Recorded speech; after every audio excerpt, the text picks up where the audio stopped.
Okay, apparently I'm live, I hope. So right now I'm doing a bit of a test. There's a long story to this, but basically the laptop I usually use for streaming, I won't have access to it for too much longer, so I'm testing out how playing like Magic the Gathering and similar things like that shouldn't be too intensive on, the computer's capabilities. I'm testing how that will go on my laptop that I use to like video edit and do all that other stuff that's a bit weaker and lacks the graphics driver to stream on like NVENC settings or something. I think I'm streaming on like the X264. Let me check here.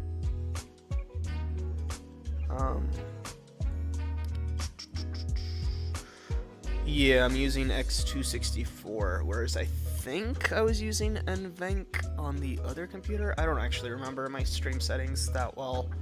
Probably would remember them if I'd streamed more often in the recent past.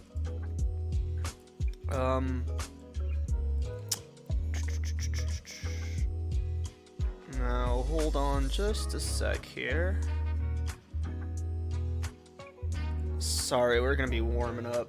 I'm not even sure if I'm live right now, honestly. Oh, another thing I'm trying to do is to monitor my stream chat through my phone this time to see how it works. Now, the problem in the past is I like my microphone, but it is a cheap USB microphone. So I did have this problem before of when I have my phone too close to it, the fact that the phone uses, wireless capabilities and I guess like 4G or whatever. I don't know what exactly was causing it, but it had something to do with the phone's I think the phone connecting like the wireless signals. It caused some mild interference on the microphone, and sometimes like my speech would get just a tiny bit distorted, or there'd be like this weird subtle background noise that was irregular relative to the other background noises that usually occur on microphones, because you'll always have that slight hum, but I'm talking about something like else. So in the past, that has been a very slight problem.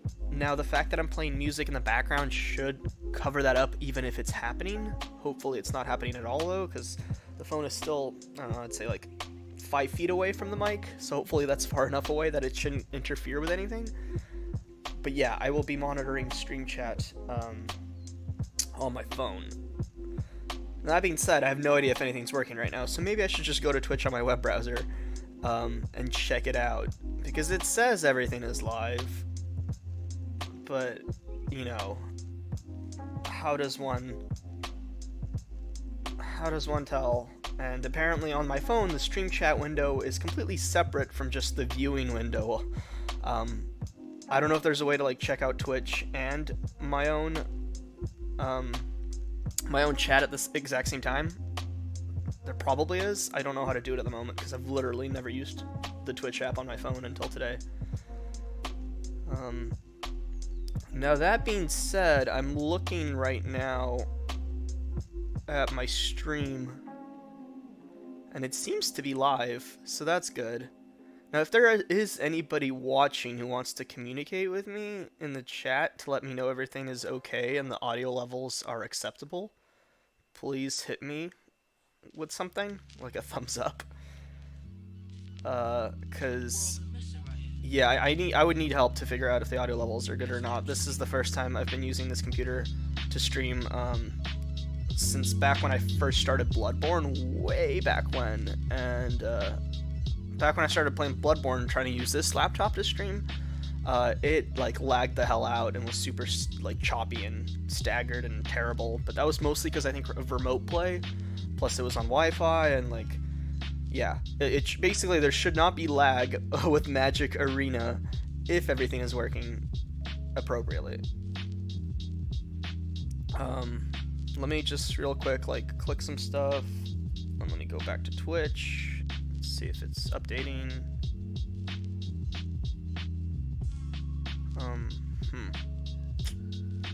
Okay, well, I guess we're just gonna go into it and hope it works, because, yeah. Also, my phone just fucking locked itself, even though I'm trying to monitor stream chat right now. and my phone went into sleep mode, which is not good. So, let me, I guess, adjust when the phone goes to sleep.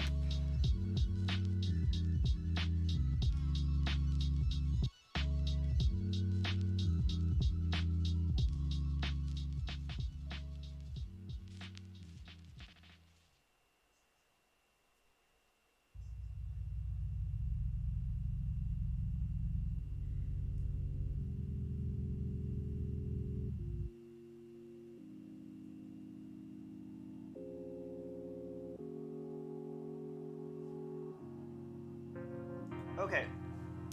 So actually, it is really easy to monitor the stream chat and the stream video output on my phone. The ability wasn't there because I went to chat before I went live. But there is some mild buffering, which might be a problem. I'm noticing, and also if I monitor Twitch on my phone, I'm like 20 seconds back. Like, I'm supposed to be about like 3-4 seconds back because I have quick mode activated, but I noticed that on the phone at least I'm like 20 seconds behind real time. That probably isn't that big of a deal, because even if chat is an extra 20 seconds behind, I don't respond to chat super promptly every single time anyway.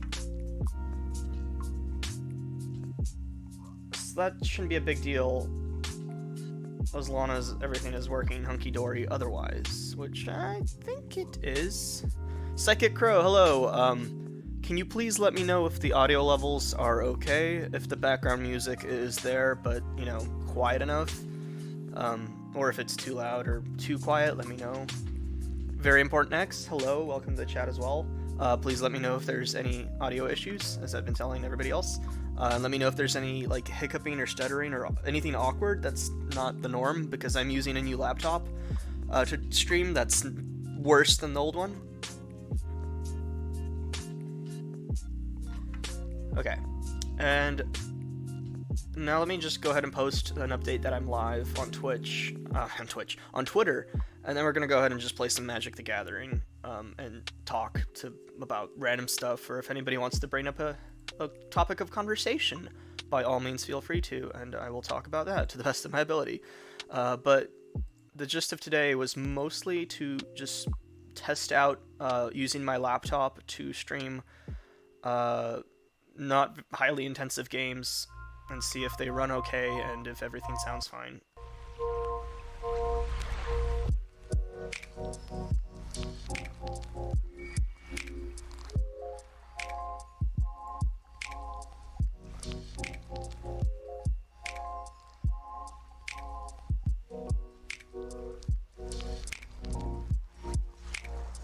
Okay.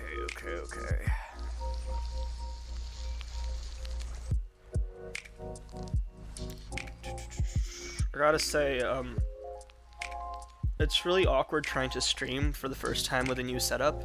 It reminds me of trying to stream for the very first time ever in my life. It's actually incredibly close, because I feel like I have no idea what I'm doing and if I'm even live or not. It's pretty funny. Like, I feel so unsure right now that everything is going okay.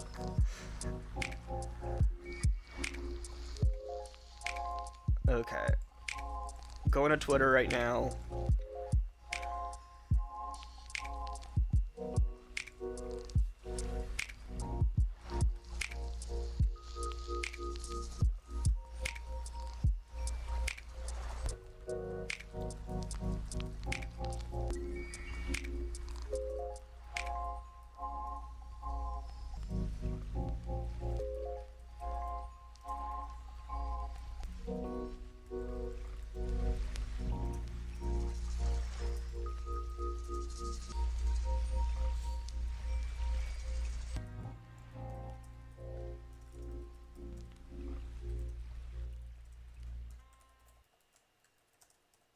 Alright, almost done, everyone who's here.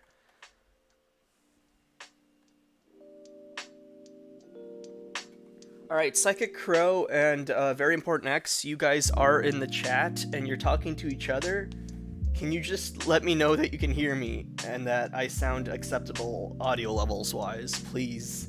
It'll ease my fears that nobody can hear me and this is a silent stream.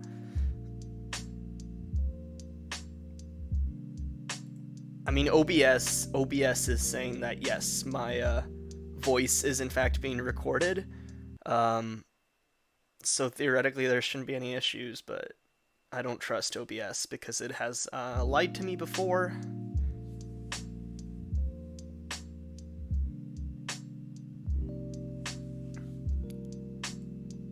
Okie doke, okie doke.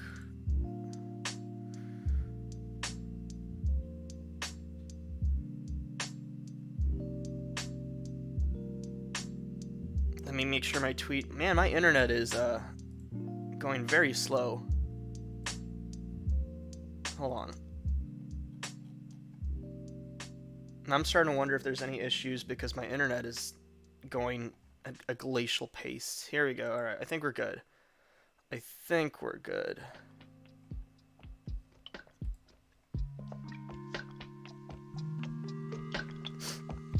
Okay, we're just gonna get into it then.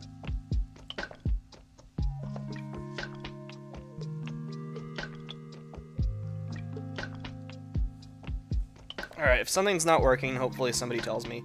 Yeah, I'm gonna just play Magic. So I've been playing this game since, when was it? I wanna maybe say like, no, not October, maybe like early November is when I started. I started after the like official beta went live. Like I wasn't in on the closed beta.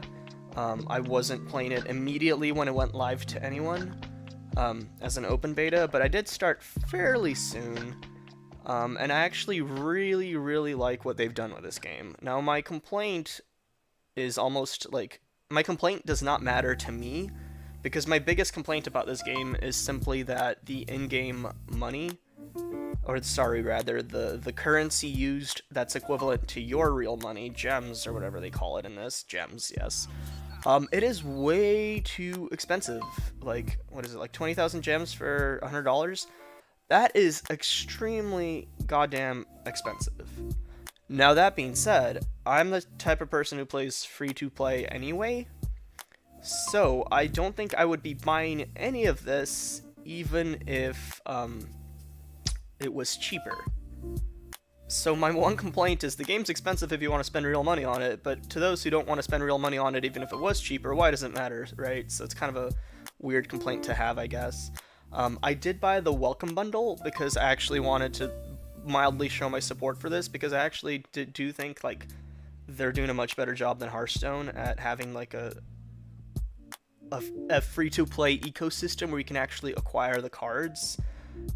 Because, let's see, like, I have all these decks right now, and, these are ones I'm trying to complete still, but, you know, some of them are, like, there's a few pauper decks in here, there's a few, like, really crappy decks I was just trying out, but for the most part, at least, like, all of these are playable, and, like, semi-viable. Graveyard Smash probably isn't, because I made this deck when I, like, first started, but I would say at least half of these decks are viable, and that's like a lot of different decks with a lot of variety and a lot of like different play archetypes. Whereas in Hearthstone, for example, I've played Hearthstone for like years now, what, 3 years at least? I don't know. I've played Hearthstone on and off since the like Gnomes and Goblins expansion came out, which was the first ever expansion, and I feel like I would be able to make less decks in Hearthstone than I would be able to in Magic. And I've played Magic for like 6 months or less. I feel like acquiring cards in Magic is a lot easier. I really actually like the wild card system. Now that they finally put in 5th card protection for rares and mythic rares, I actually really like how the vault works, because you get a ton of uncommons in this, and it's actually not that hard to fill the vault from just opening the same uncommon over and over that you already have. So I don't mind uncommons going to the vault, which will get you free wild cards, which wild cards, for those who don't know, are basically cards you can redeem for any other card of that rarity type. And then I do quite enjoy also that now that when you get a 5th card of a rare or mythic rare, you get an alternate card instead, or if you're drafting and it goes into your gems, That's a neat system. I'm really liking what they're doing with it. The main thing I just have to compliment about this game is simply that you get enough cards fast enough to feel happy as a free-to-play player. Free-to-play player. Did I say that right? Yeah. Okay. And Magic is just in general a pretty fun card game. It's way more fun than Hearthstone. Hearthstone feels very basic. It just feels like you throw out whatever is... in Hearthstone, you basically feel like you're playing on the curve, and your decision is just always like, yeah, throw out the best thing to put on the curve and don't really think much ahead, because why do you need to in Hearthstone? There's not that much going on. Whereas in Magic, a lot of times it feels like you actually have to, like, wait, stop, let me think about this.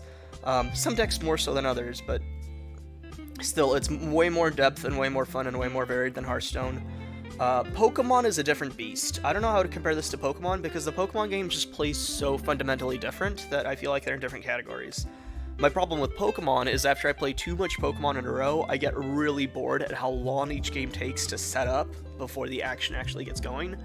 Whereas Magic is pretty nice in that it flows at a pretty quick pace, unless you're fighting people who want to, like, you know, stall out the timer or are multitasking or something, which I do myself every now and then. I multitask sometimes, and it takes my turn a while to get going, and I'm sorry, but yeah, anyway, like, Magic does run a lot faster than Pokemon, and it feels kind of more, I don't know, it feels less repetitive at times. It is like the OG card game, I guess, and you know, everybody tends to have positive things to say about it, other than the fact that luck can really screw you over in this game because of the way lands and mana works. But I think it's a worthy trade to have that luck element for, you know, the variance that brings. Like, it sucks to be mana screwed or mana flooded, but also I do like the concept of adjusting how much mana you have in your own deck to alter, you know, slight probabilities and whatnot, and I like playing the odds and stuff. I do hope there was a recent tournament where they tried a different mulligan rule, where instead of drawing one less card every time you mulligan, you draw the full amount of cards, and then you choose which cards to discard at the end, which I think would really help this game, because when you mulligan twice, you pretty much are guaranteed to lose no matter what you draw. It's just like, it's too hard to play the game at a card disadvantage at that point. So if you have the choice of what you discard, though, like, you might still be able to, like, mulligan 2 or 3 times and win. Whereas right now, mulligan once and then kind of, like, hope you get something good, because if you don't, chances are you'll lose if you mulligan twice. God forbid 3 or 4 times.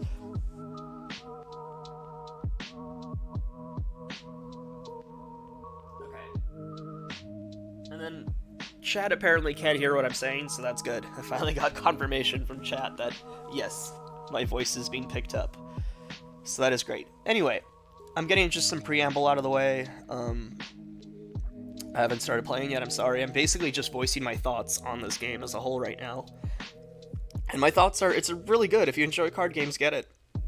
Like, if you like card games even a little bit, there is zero reason not to play Magic the Gathering Arena. It's a good product.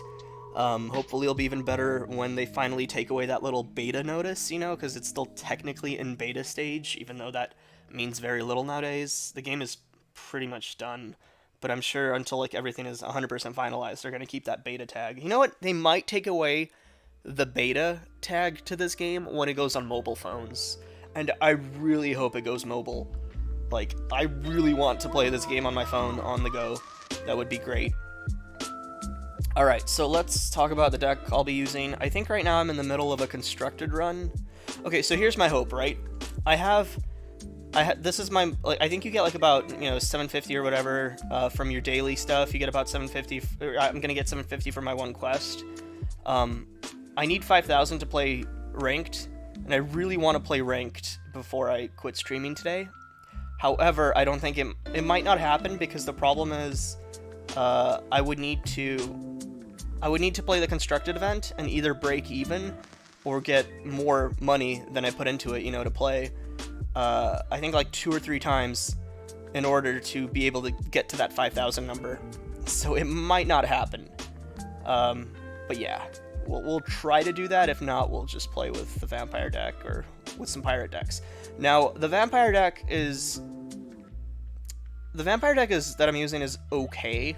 I've had good success with it, as you saw in constructed. I think I get about 4 wins on average with it, and it has your standard Legion stuff, blah blah blah, I have one seal away just in case for like early control. I have Radiant Destiny in here because I honestly feel like if you have...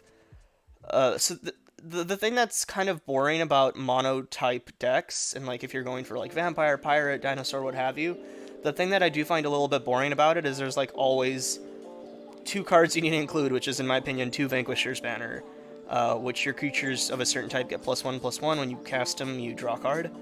I feel like there's zero reason to ever not include 2 of these in a deck about a certain creature type. It's just like, it's too good. So it makes every deck feel a little bit samey in that you just have mostly creatures and you hope you draw this so that you have draw support for the rest of the game. So it's kind of like but it's still fun. There's still enough variety. But the other thing is, if you have a white mono creature deck, or a creature type deck, whatever you call those, I don't actually know Magic terminology.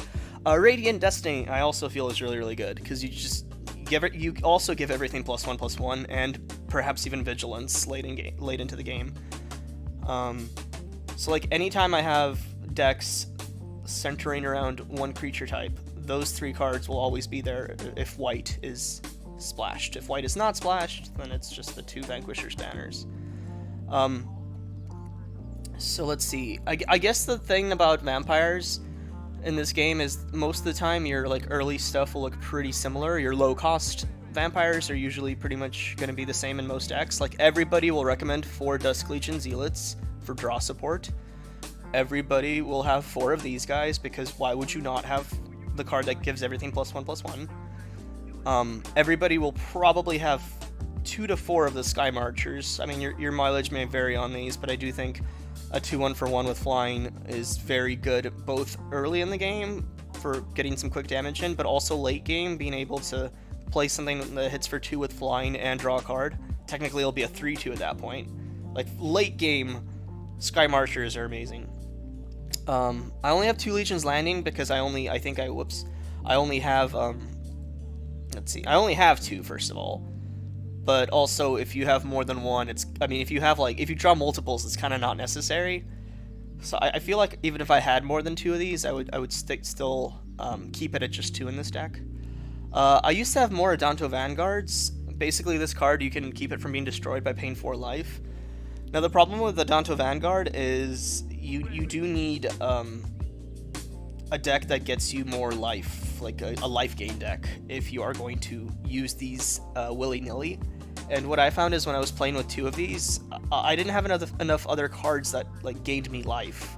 Like by the time I was in a position to gain life through like tokens with lifelink and things like that, because like this guy makes a token with lifelink when I attack, this guy makes a token with the lifelink when he dies, and those lifelinks become powerful, you know, with the power-ups. But the problem is, by the time I have all those lifelinks actually giving me life, I'm usually late game, and I'm either about to win, or the Adanto Vanguard is not gonna make a difference that late game. Like a 1, well, it's a 3-1 when attacking with Indestructible. Usually doesn't make that big of a difference late game when I already have the ability to gain life in this deck. So that's why I only have 1 of him, because he still sometimes is useful. But from my experience, when I had 2, I was running low on life more than I would have liked.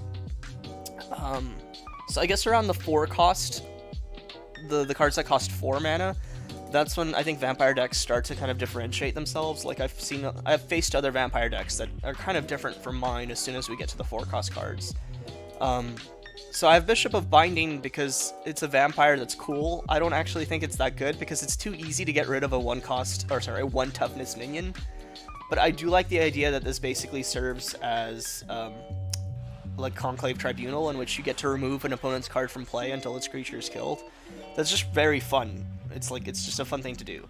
The other thing that's cool is that when you attack with this, you can buff any other vampire rather than buffing this card specifically, which can, you know, lead to cool plays here and there. And it's just like a fun thing to play around with, even if I do think it dies too easy. I have 1 Ixalan's Binding.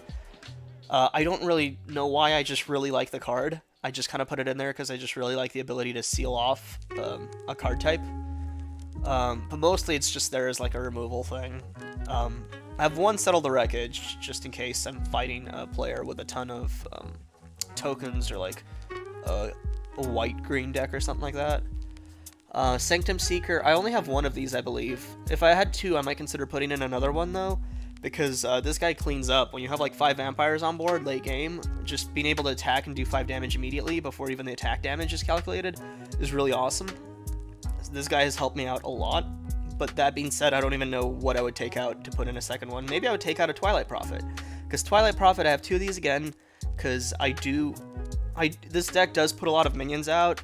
You know, I have multiple cards that give me the City's Blessing. I have Radiant Destiny, I have Sky Marchers, those give me City's Blessing. So being able to draw 2 cards every turn, plus maybe damage your opponent and gain life is really cool.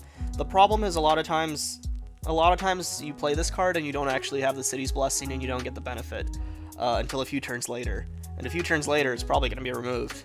So this card hasn't really been putting in the work, but I do really like it.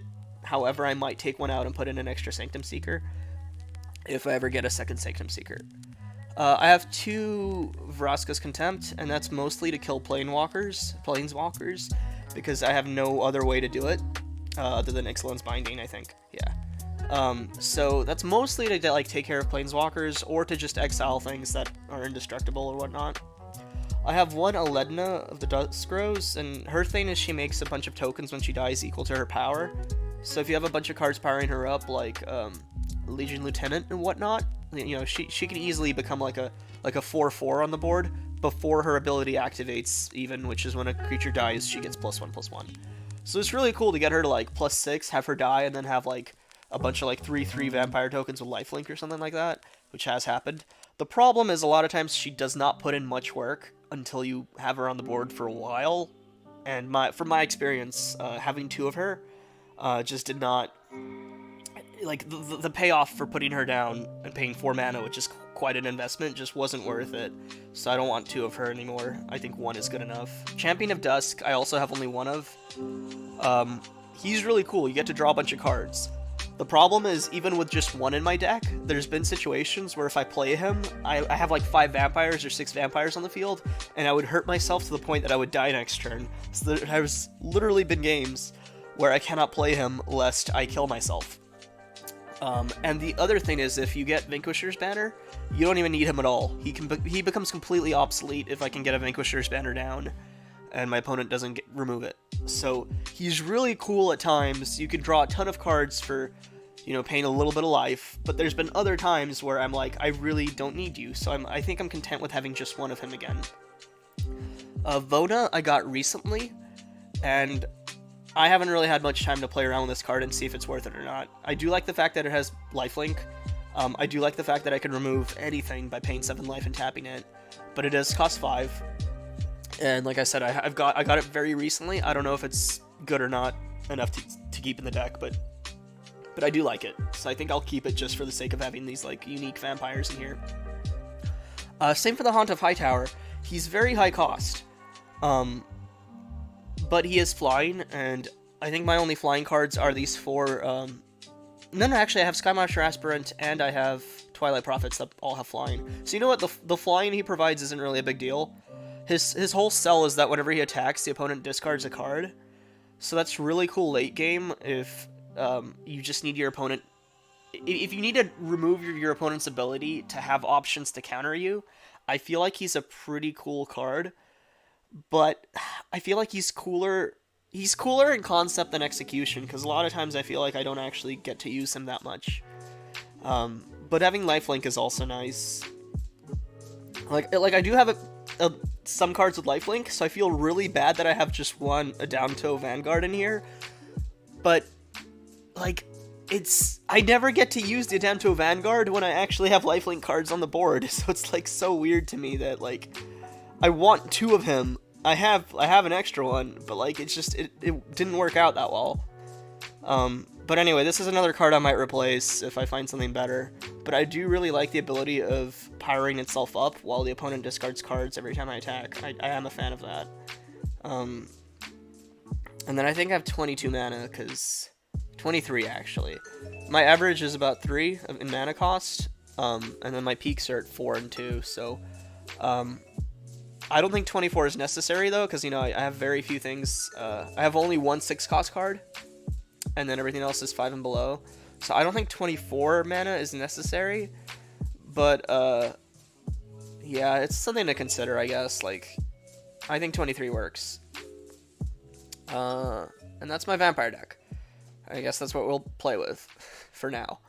Later, if I have time and feel like streaming for longer, I might try out my pirate decks, but I'll probably talk about them at length as well, because I feel like, I don't know, I should. I have 3 pirate decks, just for the record. It started with this one, with all 3 color. So the thing, okay, you know what? I'm going to talk about the pirate decks real quick. I'm going to just do it, because fuck it. I feel like talking about Magic. I feel like if you have a pirate deck, you should have Admiral Beckett, because it's just like, it's just too on brand. Like, you want to follow the brand of pirates, and like, she's very on brand. So I like would never have a pirate deck without her. I just feel like you're missing out on too much fun without having her. Her whole shtick is she powers up your pirates, but also anytime you deal damage with 3 pirates in a turn, you get to take an opponent's thing and make it your own.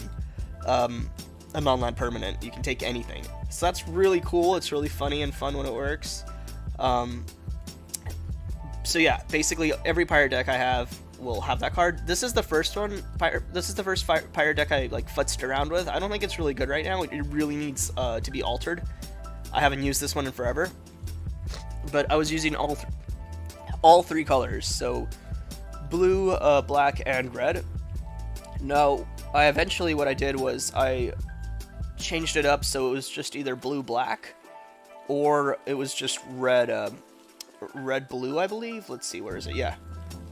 So, the reason, like, it's still tricolor is because Admiral Beckett is still in every single deck. Because, like I said, if I have a pirate deck, I will have her in there.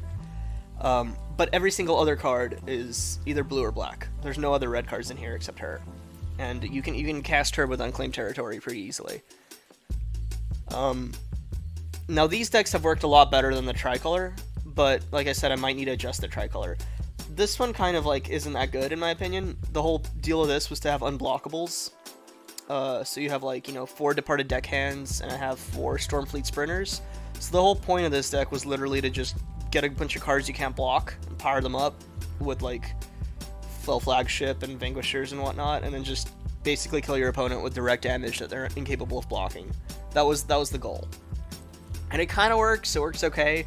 I think I need to like consolidate. I think the concept of this deck, I think I want to try making it tricolor and see if it still works. The blue-black deck, on the other hand, is more control-based. So I have 4 Kite Sails to take away my opponent's cards in their hand.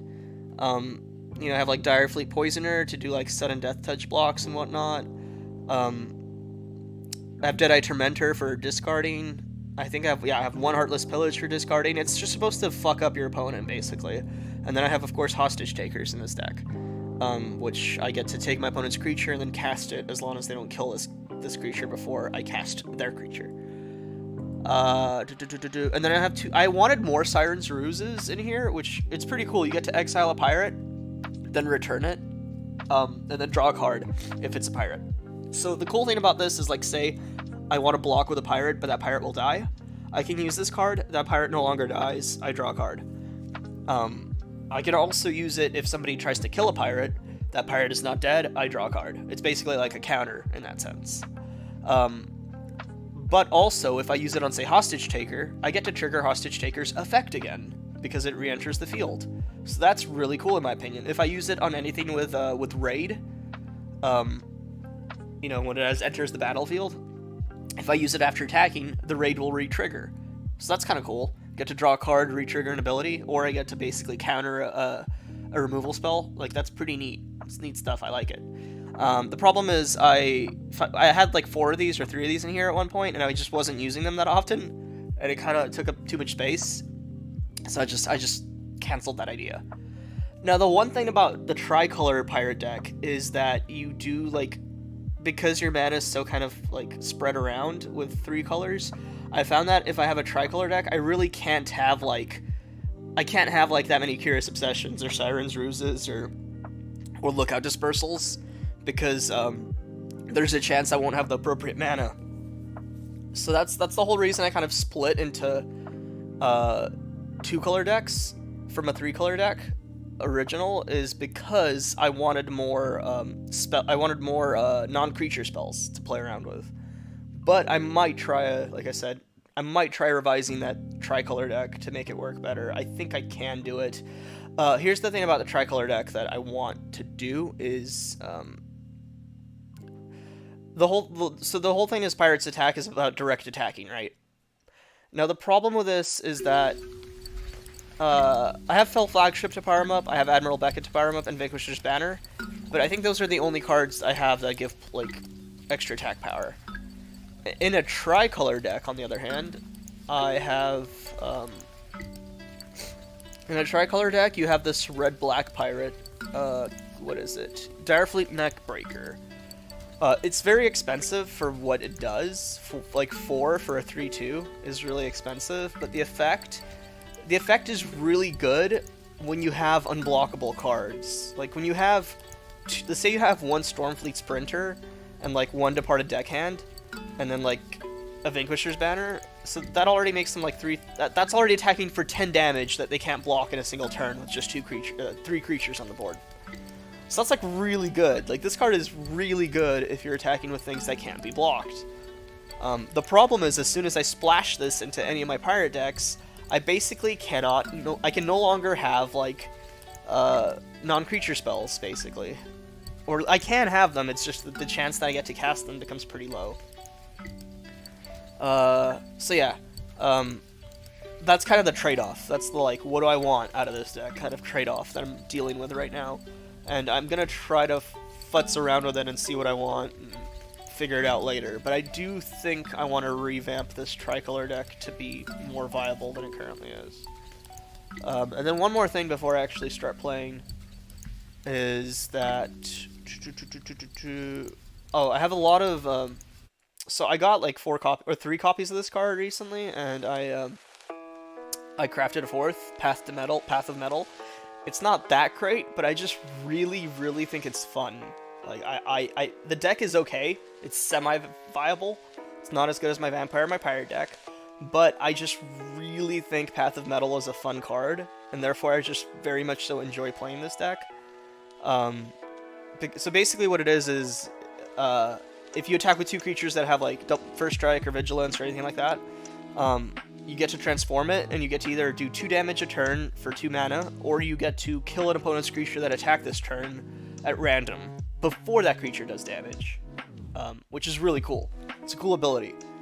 That being said, all the cards you need in order to set this up are kind of like, so like a lot of times I still kind of lose, but as like an aggro deck, it still works surprisingly well. It's just not as consistent as like a mono red, but I don't have 4 Runaway Steamkins anyway, I only have 2, so if you have a mono red deck, you need 4 of these, and you need at least like 2 Goblin Chain Whirlers, which I have 0 of, so I'm going dual color red, white aggro with Path of Metal instead. And like I said, I had a lot of fun with it. What I'm trying to make right now is I'm trying to make a human deck. This is a Hunter x Hunter reference for anybody who recognizes it. To explain, a character in Hunter x Hunter at one point says, "Don't underestimate the potential of human." So what he says is, don't underestimate the potential for human malice, I believe. But the word is like, it can also be translated as like evolution. I think it's like a Japanese kind of play on words where it means like malice or evolution. But he's basically saying both those things. Anyway, it was a really cool moment for those of you who've seen Hunter x Hunter. I'm not going to spoil it, but you know, it has to do with Netero, and it was really cool.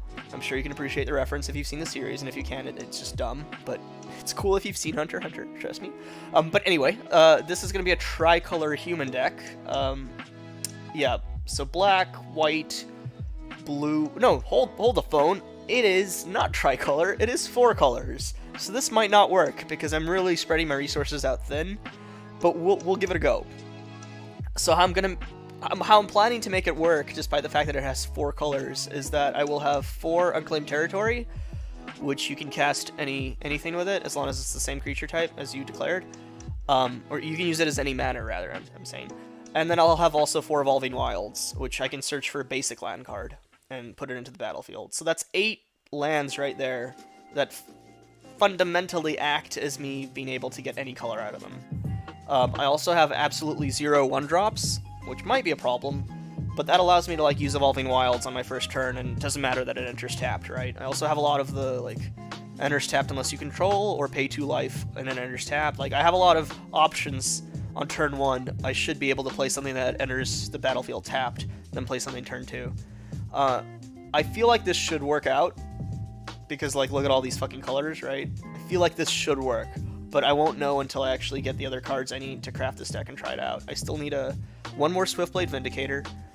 I have 0 rare wild cards, so I need 1 more rare wild card, and then I need 4 more uncommon wild card, or no, sorry, 2 more uncommon wild cards, and then I can craft this deck and take it for a whirl. And I think it should be pretty fun, honestly.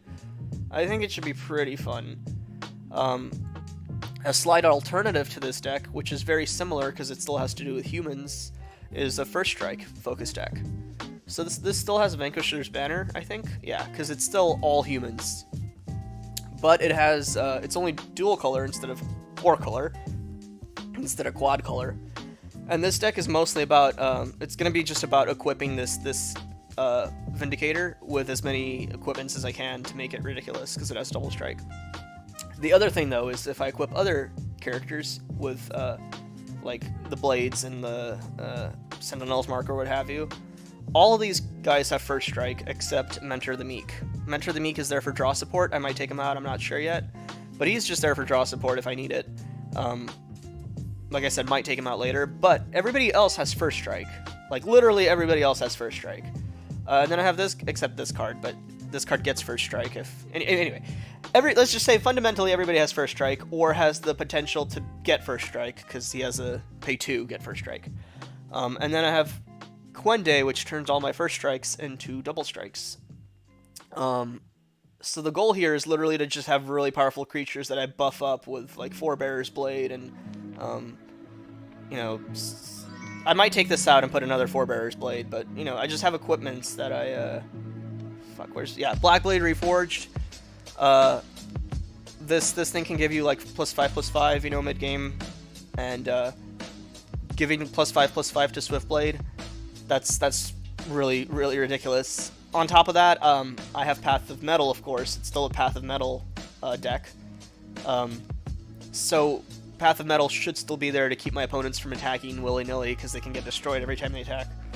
So I'm really looking forward to testing this one out as well. This is also basically a human deck, but it's a dual-color human deck, whereas the other one is a 4-color human deck. And I'm really looking forward to the both of those being complete in the near future. My best deck is actually a deck that's incredibly easy to make in terms of, like, rarity of the cards, and it's just a gate deck. It's your standard Growth Spiral, Guilt Summit, Gate Ablaze, Gatebreaker Ram, Circuitous Root, Archway Angel, Gate Colossus, like literally the standard gate deck. It works really well. I get the most wins with this deck, hands down, and I also think it's really, really fun, but I also played a ton of it, so I'm getting a little bored of it. The one thing I would say I do different that I have not seen any other gated deck do this yet, and I don't know why, is they put Zakama in it. Like, it is not hard to get to 9 mana in a deck running, you know, Circuitous Roots. It is really easy to play Zakama. When you play Zakama, you get to basically use his abilities 3 times if you had 9 mana. If you had more mana than that, or if you have more lands than that, you get to use it even more. But if you played him on curve, let's say, you get to use the ability 3 times, and you get to either gain life, deal 3 damage to a creature, or destroy artifact or enchantment. That destroy artifact or enchantment has gotten me out of so many sticky situations. There are so many games where I win literally because I destroy, like, 2 of their enchantments in the turn I play Zakama, and the entire, like, game changes. Like, there's a lot of white decks that will use, like, Ixalan's Binding or Convoke Tribunal on me, and what that does is it removes a creature until that enchantment leaves the battlefield. I play him, I kill those enchantments, I get my creatures back, the opponent gives up. This happened to me so many times. It's happened to me so many times, I would actually consider putting a second Zakama in here, maybe. Probably not a good idea, but I have considered it if I had one. But I don't. But like, this card has put in so much work for me that I literally have thought, like, should I just craft another one? Like, and I won't, but if I do just pull another one randomly, I might try running 2, or I might put it in, like, the sideboard or something. My sideboard's kind of shitty, but, yeah, so Zakama is just, like, I don't know why nobody else puts him in their gate decks. I've never seen anybody else do it, and I've fought a lot of gate decks. He is really, really, really good. Mass Manipulation is also really awesome when you get it to work, but, problem is, this is like a pure late game card. Like, if you draw it early, you're fucked, because it's kind of worthless. But yeah, this is my best deck by far. It works very, very well. I used to have four Plaza of Harmony and then all gates. I only just yesterday took out 2 gates and put in 2 more basic lands. And I think I'm gonna stick with this setup. But it used to be all gates and then Plaza of Harmony. The reason I put 2 basic lands is because sometimes sometimes they do really help. Because you don't want to always, put in something tapped. Sometimes you need something right away. So I do think those 2 help to just have a backup card if you need something untapped to enter the field for your mana. But also, I noticed that a lot of times people used Settle the Wreckage on me, or they used a card where I get to search my deck for a basic land card. And it was really annoying when they do something to me and I get to search for a basic land card, and my deck has 0 basic land cards. So the main reason I finally gave in and put in 2 of these is because just in case anybody ever does Settle the Wreckage on me, I want the ability to get, extra lands out of it. And I think this will be my final... this is pretty much finalized. Like I said, I might fuck around with an extra Zakama one day, but not anytime soon, because I don't ever buy packs, I just draft. So the chances of me pulling a Zakama, just from, random wild cards or what have you, is pretty low. So I think I'm going to stick with one Zakama for a while. Okay, let me check chat real quick. Chat is not saying much of anything. Santiaguno said hello. Hello to you too.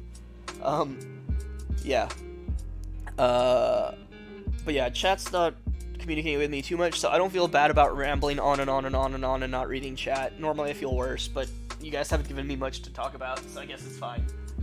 That being said, I think it's time to finally start playing the fucking game already. What time is it? I've been here for half an hour at least, just talking about my decks. But hey, if I do this in the future, I'll never talk about them again, I swear. Excuse me. If I talked about a deck, I will not talk about it in future streams, because that would be boring. But yeah, let's go ahead and play Constructed already, with the Vampire deck. I'm at 4 wins, 1 loss already, which is pretty good. It costs 500 to enter. I'm gonna get 500 back no matter what already. I do really want the 5 wins, though. At 5 wins, you get 1 rare. I really want that 5 wins. A lot of times, I tap out at 4 wins, and it's really frustrating, because I really want that rare as a reward.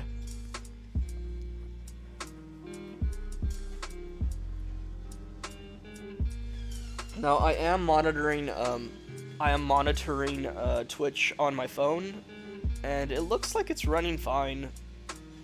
I was worried this laptop would kind of chug, even if this game doesn't have much animations, but I think it's fine. I think it's going well. So I'm happy. That means I can stream more games like this in the future. I just can't stream PS4 games anymore. That's all. Yeah, we're mulliganing. Yeah, this is acceptable. So the thing about, no, we don't want that. The thing about dual color decks is you never want to keep a hand that has monocolors in it. It's just, you're gonna regret it. You're gonna regret it. It's a bad move. If you have a dual color deck, do not ever keep an opening hand with only one type of land. It is just never gonna pay off. Well, okay, scratch that. It will pay off in that one moment out of there'll be like a 1 in 20 chance it'll pay off. It's worth a gamble. But overall, it's just not, don't do it. I've done it before because all the other cards, I've had cards where I get 2 or 3 lands of the same type, and I get a lot of really good cards, and I keep it, and it's no, I should have gone for the mulligan. You want your ability to play both colors. Even if, say you have a dual color deck, and you get all, say black lands, and then all black creatures, still mulligan that, because if you draw a white creature, all of a sudden you're just screwed.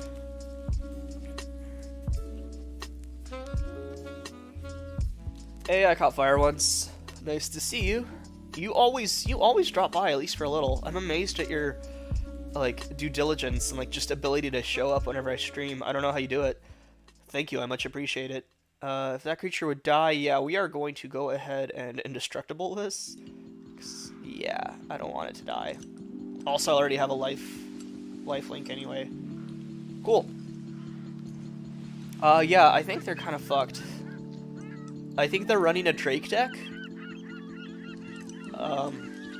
And just the fact that they were willing to try this on one of my creatures speaks volumes that they don't really have good counters right now. So this isn't looking too good for my opponent. On the other hand, I need more mana because I literally cannot play anything else. So next turn I'll attack with all 3 creatures. I'll get a mana out of this, or a land out of this. But I need to draw more lands, like ASAP. Okay, so I won't get a land out of this. Fuck me. Or, hold on. I could summon one more token.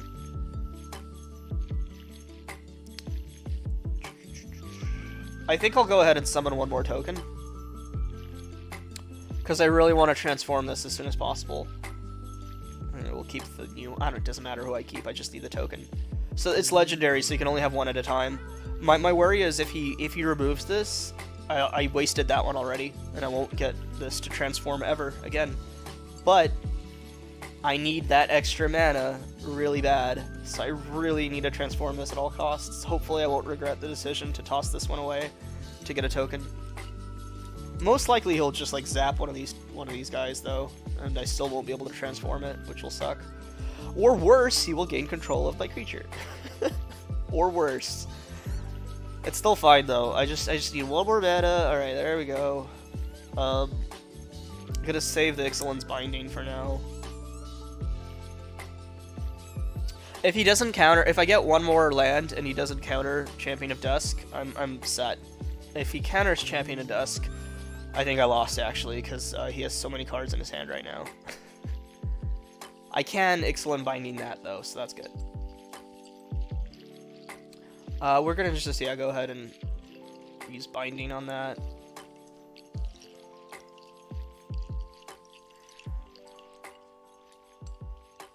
He definitely has, everybody who runs Crackly Drakes runs 3 or 4 of these, like, this is a very, very good candidate to use Binding on.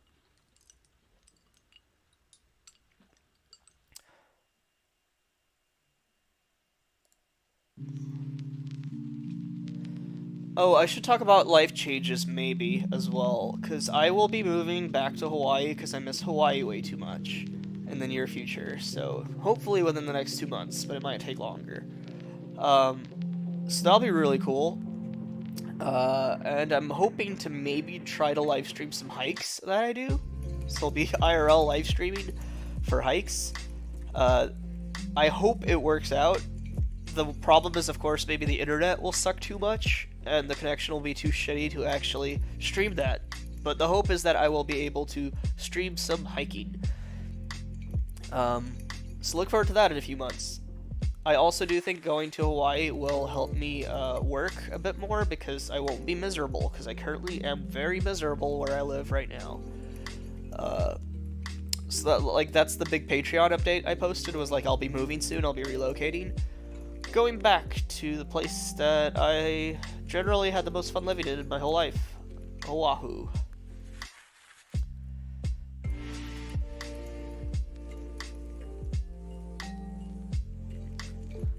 Oh, and Pluton Hilo, thank you very much for the kind words. Sorry if I'm really nasally. I have a lot of congestion right now. I think it's cat allergies again. It's not great. But yeah, thank you very much for your kind words. I much appreciate it.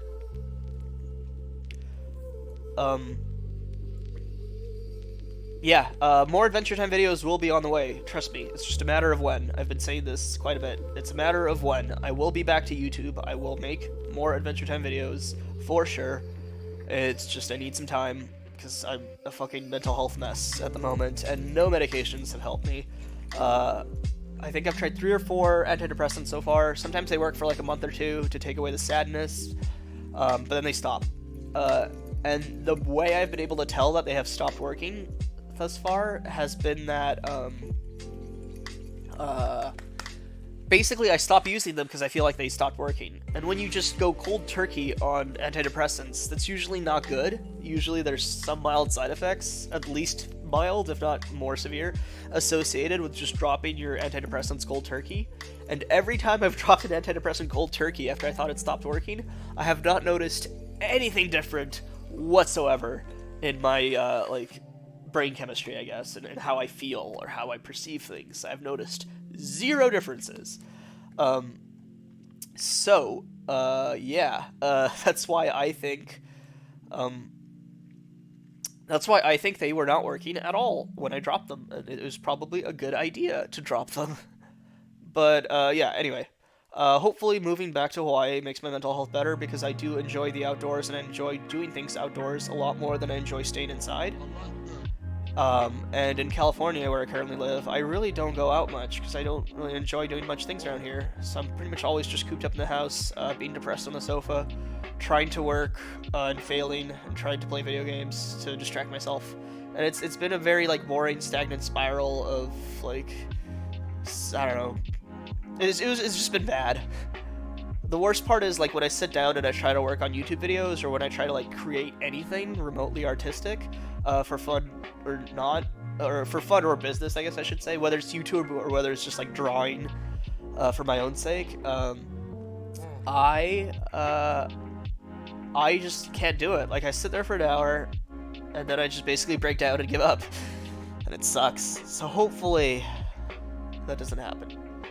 In Hawaii, that is. Hopefully Hawaii, having the ability to go out and surf and stuff, hopefully that helps me get back in the groove of actually creating things, being artful and whatnot, you know. Be very nice. We're gonna go ahead and attack. This is a very close game. It's very good that I got rid of this dragon. A smart player would usually not attack with a dragon, in case I have, like, seal away or something like that. So, the chance of, like, settling the wreckage on that dragon is very low, and he can literally just draw cards and ping me for one every time he draws by just having that thing on board, as well as it stays as a blocker. So it was very good that he could not counter Mortify. If he countered Mortify, this game would be very different. But yeah, he's gonna have to block, I think, next turn. So he's gonna have to sacrifice a creature. If he wants to kill this, he has to sacrifice 2 of them. Okay, now this is a problem. Okay. So, we're gonna save the Settle the Wreckage. And if he counters it, he wins. If I counter it, I win. I think that's pretty straightforward. I feel like he has a counter. He has the ability to draw an extra card. I feel like he has a counter to Settle the Wreckage. We'll see. Now, if it's a counter like Quench, though, I can deal with Quench. I can deal with Quench just fine. But if he has, like, a Quench and a Spell Pierce, I am fucked. So, yeah.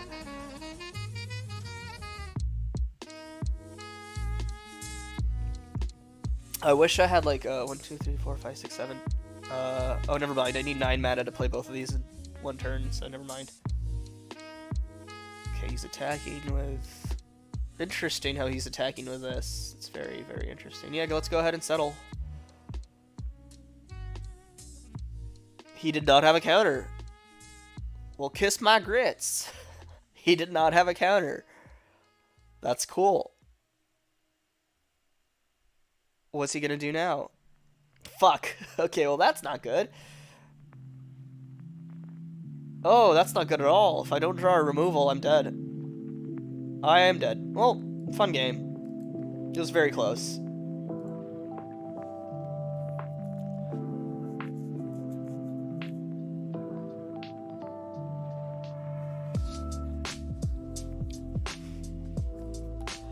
I contacted a friend recently, saying, like, hey, I'm probably gonna move back to Hawaii, and he actually said something pretty amusing that I haven't heard before. Apparently, there's a mental, like, there's a mental health, like, what would you call it?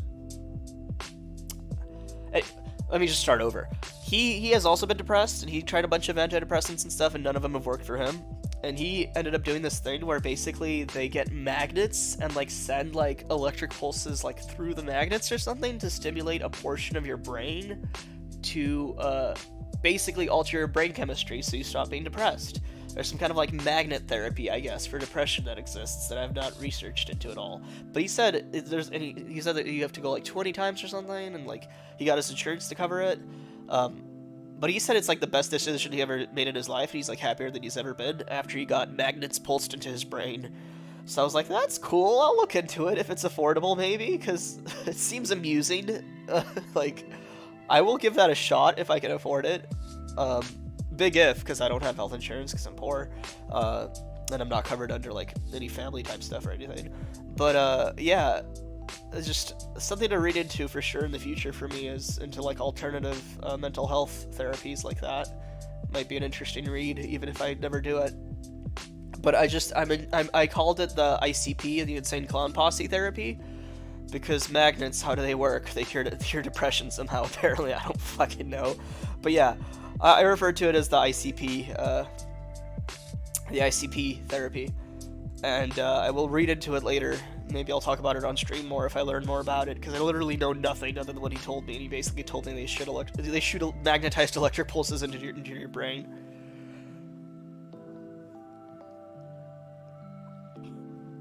I think they're electric pulses. I don't know. Maybe they just shoot magnet waves into your brain without the electric. I don't even know actually if it's magnetized or not. Sorry, I don't know if it's I don't know how much the electricity has to do with it, rather. I don't know if the electricity is there to just generate the magnetic fields that are necessary. I don't know if the electricity is actually goes into you at all. Like, why did he do the 1 damage? Oh, fuck. Oh, it goes on top of the stack. That is smart. Okay. Magic has this interesting stack system, right? Whenever... I'm gonna talk real quick. I'm gonna talk about Magic real quick. Whenever you do a thing in Magic that has, like, an effect, it goes on this little thing they call the stack. So what happened is he targeted me... And how the stack works, this is the easiest way to think about it, and this is what helped me understand Magic, like, instantly, whereas before I had some trouble with it as a child, is... Think of the stack as simply the card on top, the card effect on top, resolves first, and then it goes down. So what happened is he cast Shock to kill my guy. I made my guy indestructible. That goes on top of the stack, the indestructible triggers first, then the Shock would do damage, and he would not die because he is indestructible. But after I added the indestructible effect to the stack, he then pinged me for 1. And that ping goes on top of the stack. So I get pinged for 1 before the indestructible effect activates. So therefore, I still die. Now, he did have to use 4 cards to kill me, but I paid 4 life in the process. But I just really like how that stack system works. I really think it's like an ingenious system. That is what makes Magic so, like, amazing in my opinion, aside from the fact that you can play cards on your opponent's turn and stuff like that, is the fact that the way the stack resolving functions is where a lot of, like, the depth and the synergy come into play. Do I want to take 4 damage? I'm gonna decline, actually, because if you allow yourself to take 4 damage, usually you end up dying anyway, so, like, I'm just gonna go ahead and... Yeah. Now what sucks is I have no cards to play. This card removes a card. He has nothing on the field. So it's kind of worthless. Just putting a 1/1 out there for no reason is worthless. I can't use these cards, like, so I guess we're just gonna attack. Now the thing that sucks about this card is, like, say if I use it on an effect that triggers when a creature enters the battlefield, he's gonna kill this because his deck has 4 Shocks and 4 Skewer the Critics and 4 a ton of damaging cards. As soon as he kills this, he gets the creature back, and if it has an enter the field ability, it will activate. So if I use this card to get rid of his creature for just 1 turn, I have to make sure to use it on something that does not have an enter the battlefield ability. This card is literally garbage against mono red decks. Aggro mono red. There's a ton of aggro mono red in Constructed. This specific deck, this, like, identical deck, they're, like, all identical, may I add. I see this the most out of any other deck when I play Constructed events, which is fair because it's a really good deck, but, like, man, I see so much of this So much of it. Okay, let's kill it.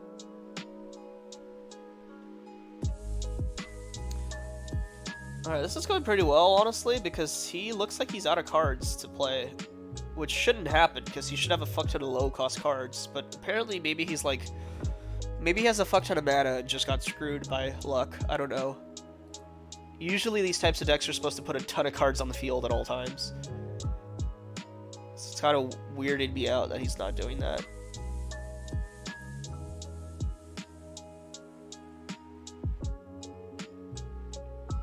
Also, again, sorry for speaking in a very, like, slurred manner. My nose is completely clogged up. I am nasally as hell right now, so I'm sure I sound a little awkward. Just excuse me for that. God damn it, I keep drawing cards I can't use. I can't even play this because I don't have an extra swamp. But, like, fuck. I can't play this. Like, shit. Okay, whatever. He's probably gonna win by just hitting me with 2, like, lightning strikes next turn. I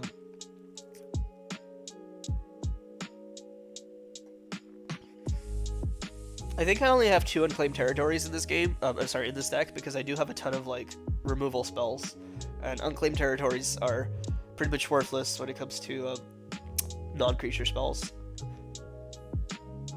Unless you're I mean, yeah. Basically, if you have a ton of creatures, if you have a ton of non-creature spells, unclaimed territory is probably not worth it. Just go dual color lands. By the way, I use land and mana interchangeably a lot, and I know I should not, but I do. So just keep that in mind. If you're annoyed at it, I'm very sorry. I use land and mana to mean one or the other quite often, and I'm aware that I'm not supposed to. Also, I am. Am I fucking dead? He's gonna hit me for 2. I'm dead. All right, we lost.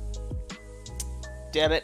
I didn't get that 5th win. I didn't get the 5th win. I'm salty a little because if we got one more win, we could get. If we got one more win, we would get a rare card, for sure.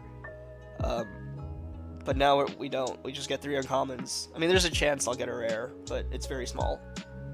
Yeah, all uncommons. That sucks. It sucks. I want that fucking rare card. God damn it.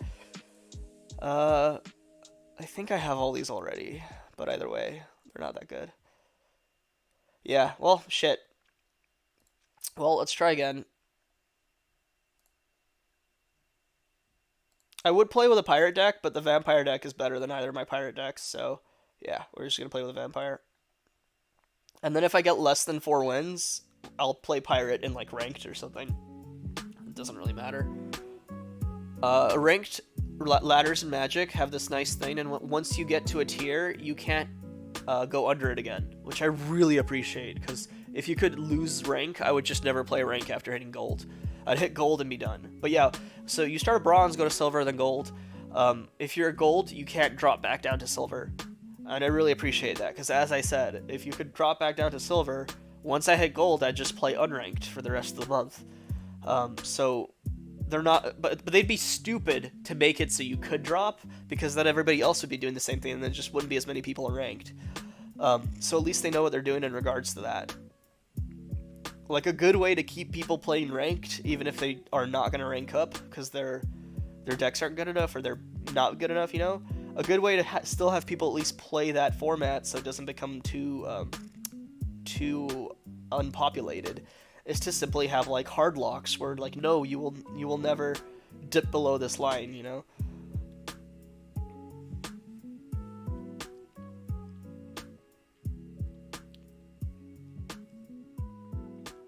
And yeah, it seems like everything's going fine. So I talked about this a bit when I was setting up stream earlier.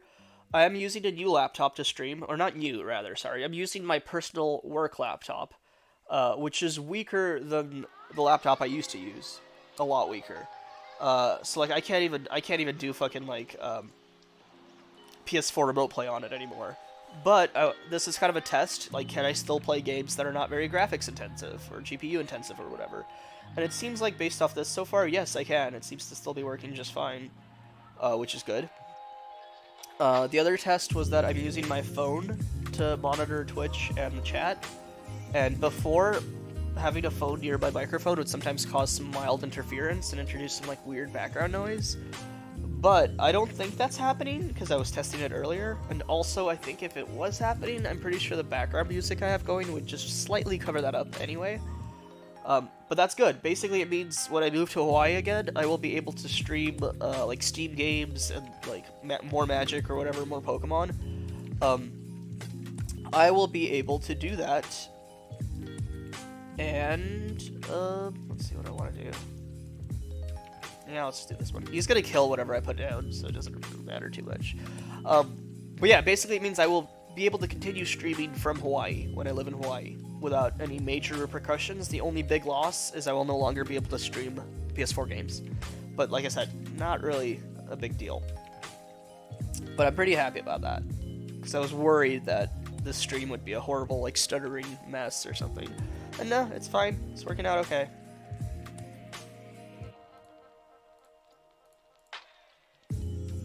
When I'm in Hawaii again, I probably will be able to stream a lot more as well, because I won't have anybody else living with me. When I go to Hawaii, I will live in a tiny studio by myself. That's when I was the happiest, when I was living there before, when I was going to college. I will continue doing that. And that means I can pretty much stream like super late at night every single night. I don't have to worry about anybody else waking anybody else up. I don't have to worry about being too loud, you know. I can literally stream anytime I want because I'll be living by myself and it'll just be a lot easier. So yeah, that'll be fun. And then also, like I said before, I'm going to try to live stream some hiking. I'm going to try to hike to some ridges, and hopefully the Wi-Fi signal, or sorry, so hopefully my phone's wireless connection signal, 4G or whatever the fuck it's called, hopefully that will be powerful enough that I will be able to hike all the way up onto a mountain and still get signal to stream to Twitch. I'm looking forward to trying it out and seeing if I like that, and seeing if anybody else likes that, because in my head that sounds really cool. Just, you know, watching somebody hike up a mountain ridge for 4 hours in a tropical environment, that sounds like it'd be cool to you know, be a part of in my head. So hopefully that's the case in real life. I'm gonna have to get like a selfie stick or something though, because I will want to read Twitch chat while I'm streaming. And I'll be streaming off my phone, but hopefully I'll be able to like read chat while still hiking. It would be easier to just like secure my phone to like a hat or something, right? And just have like head view at all times, but then I won't be able to interact with chat at all. Whereas if I like just carry like selfie stick or something like that, I'll still be able to like look at the screen and see what people are saying, and that way I could communicate with them. And it'll be like a hiking/chatting experience. It sounds like it would be more fun in my head than simply ignoring chat altogether because the phone's strapped to my head where I can't see the screen. Oh man, I need to draw vampires. If I could get more vampires, there's no way this person could win. Like, it is just... Oh, fuck, I almost played Settle the Wreckage by accident. Whew! Oh, that would have been a big-ass blunder. Wow, what was I thinking? Okay. God, I almost fucking just wasted that card. Woo!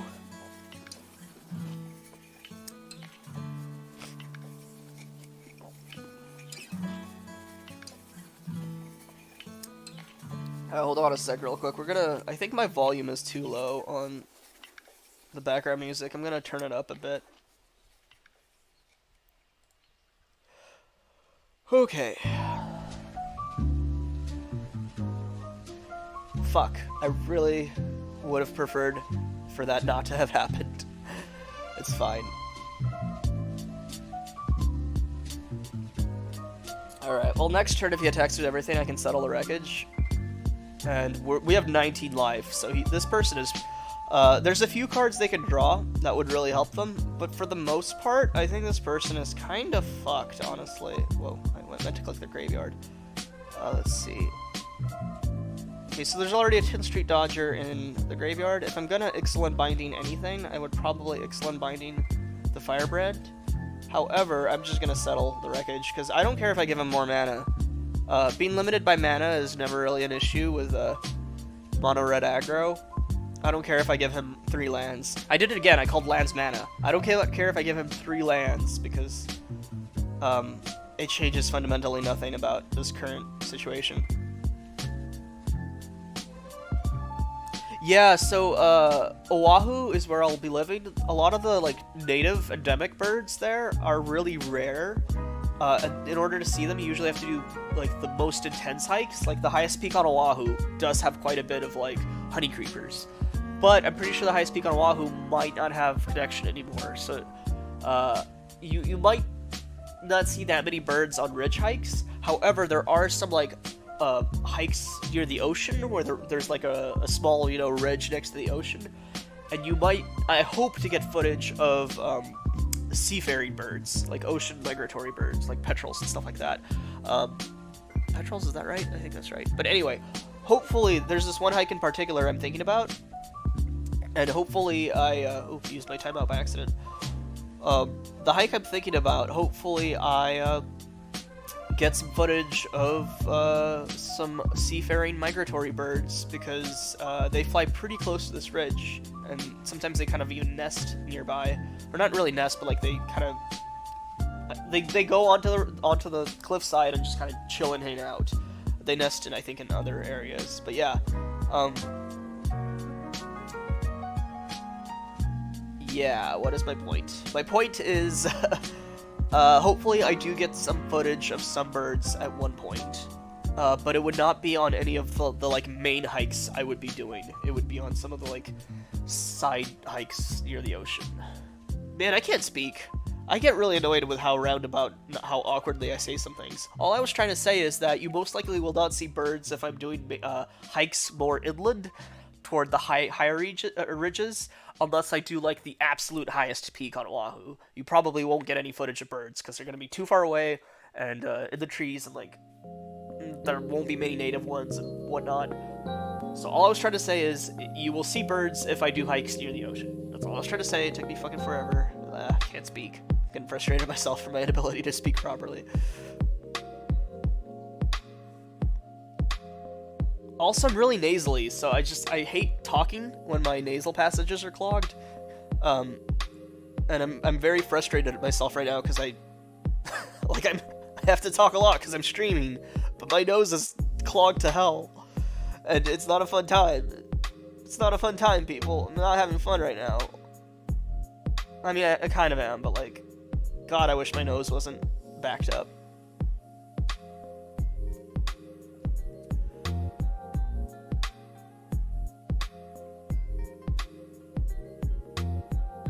Yeah, I won. If I was this person, I would have already conceded, honestly. Like, this is not worth playing out. Like, he does not have a hand. He's using all his, like, burn spells on, creatures instead of my life directly. Like, they are not gonna win, to put it bluntly. Like, I would have given up by now. Like, there's you probably shouldn't give up too early in Magic, but the problem is, like, I faced so many of these decks, I know exactly all the cards in them, and there's not, at this point, when I have Vanquisher's Banner out, there are not any cards they can draw that can stop this. Like, I'm gonna keep drawing cards as I play more vampires. I already have 6 mana, 6 lands. These decks usually don't run that many cards that can kill artifacts. In fact, I would go as far as to say I don't think this deck has any cards that kill an artifact. So, like, they can't destroy this. And I already have a fuck ton of, like, momentum. Like, they are not gonna win. The whole point with mono red aggro is you want to win before like turn 5 or turn 6, and it's already like turn 7 or 8 or whatever. And yeah, like they're screwed. What I'm saying is they are screwed. And I would have given up if I was playing their deck. Now I could be wrong, and they could have something atypical in there. They could be playing some kind of weird subversion of this deck, which I guess they kind of are because they have this goblin in here. But like, I don't know. I don't think they have any cards that would just, like, board wipe my entire board or, like, kill all my artifacts and enchantments. And unless they have that, they're not going to win. It's just the life difference is too much in a aggro deck. And I'm also eventually probably going to get, like, lifelink cards out here and gain more life. Like, they really have no course of action to regain control of this match. And I think they are just playing it out for the sake of playing it out at this point. Now, that being said, I've had terrible luck with my draws. I've been drawing, like, no vampires at all. Let's see what they do. Can they kill anything? Expecting them to like lightning strike the Sky Marcher. I don't know what they would do about this. Or summon fire, yeah, sure.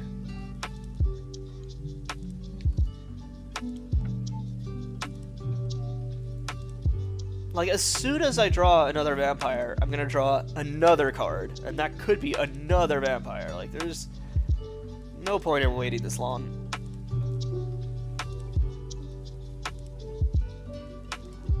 I will say again, I will reiterate, usually you do not want to concede in Magic until like you're about to lose, like for sure that turn, because there are a lot of ways to make comebacks. But again, certain decks have much less comeback potential than other decks. Aggro red decks have very little comeback potential if the person's life is above 15. If their life was like 10, or if my life was like 10, they have some mild comeback potential, because it's possible they could just play a fuck ton of like deal 3 damage cards in one turn. Like, it's possible to play like 3 of them in a single turn, even when you have no hand, because those sort of decks allow for that. But when I have 18 life, like, you really can't do anything at that point to turn around the momentum. Like, if I had no creatures at all and 4 cards in hand and he had no hand, that'd be worth playing out for sure, because I can't damage him. But the fact is I had 2 creatures on board, so I don't know why he hunted as long as he did.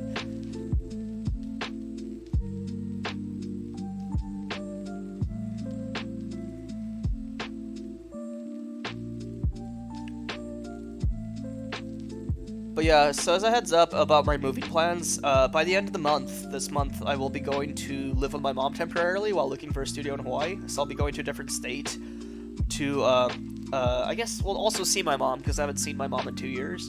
But I will spend some time with my mom and live with her while looking for a studio. Hopefully that only takes like a couple weeks, but it might take months. I'm hoping it doesn't take too long.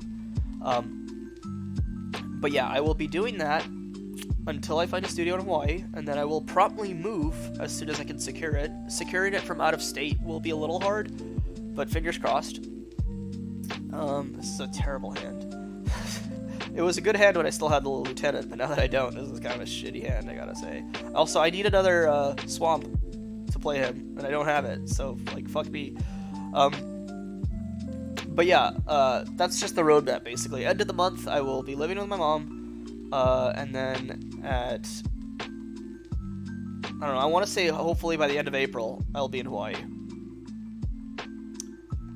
Now, the chances of me putting out any YouTube videos before I'm in Hawaii, I should clarify, are pretty low. There is a chance I will finish the Adventure Time review if I can get back to working before I'm in Hawaii.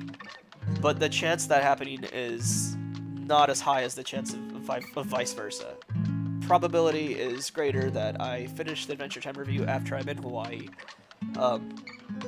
If I start feeling better in Hawaii, that review is going to come out really quick. Like, if I actually start feeling like my mental health is on the upswing, within a month of living in Hawaii, I will have that review done. But that is an if. It's not like a guaranteed thing. I'm basically moving back out of desperation. Because I feel like I have no alternatives, and I'm sick and tired of living where I currently live, and I'm not getting any better. So, like, I hope I will be happier moving back, but it is a move of desperation what I'm currently doing. It's like, fuck, I need something different. Like, it's literally it. Like, I've lived in Hawaii before and I've loved it, so it's the safest place to go in terms of trying to live somewhere I enjoy. It would be cool to try living somewhere I've never lived before, but it's not cool to try doing that when you're depressed, because, yeah. Don't do that, Eddie. Don't do that. If anybody's depressed out there and needs a change, I would recommend going somewhere you have high confidence you will be, like, happy in. Or you were happy in before. Sorry. If you've never lived anywhere else and you feel like you have to change locations, then, like, yeah, do it, because you got nothing to lose. But if you have lived other places you've enjoyed in the past and you need a move because your mental health sucks, I do recommend sticking with what you know, because the worst thing would be to go somewhere where you don't know anyone, don't know the location, and you're like depressed. That would suck. Like, what if you end up not liking that place at all?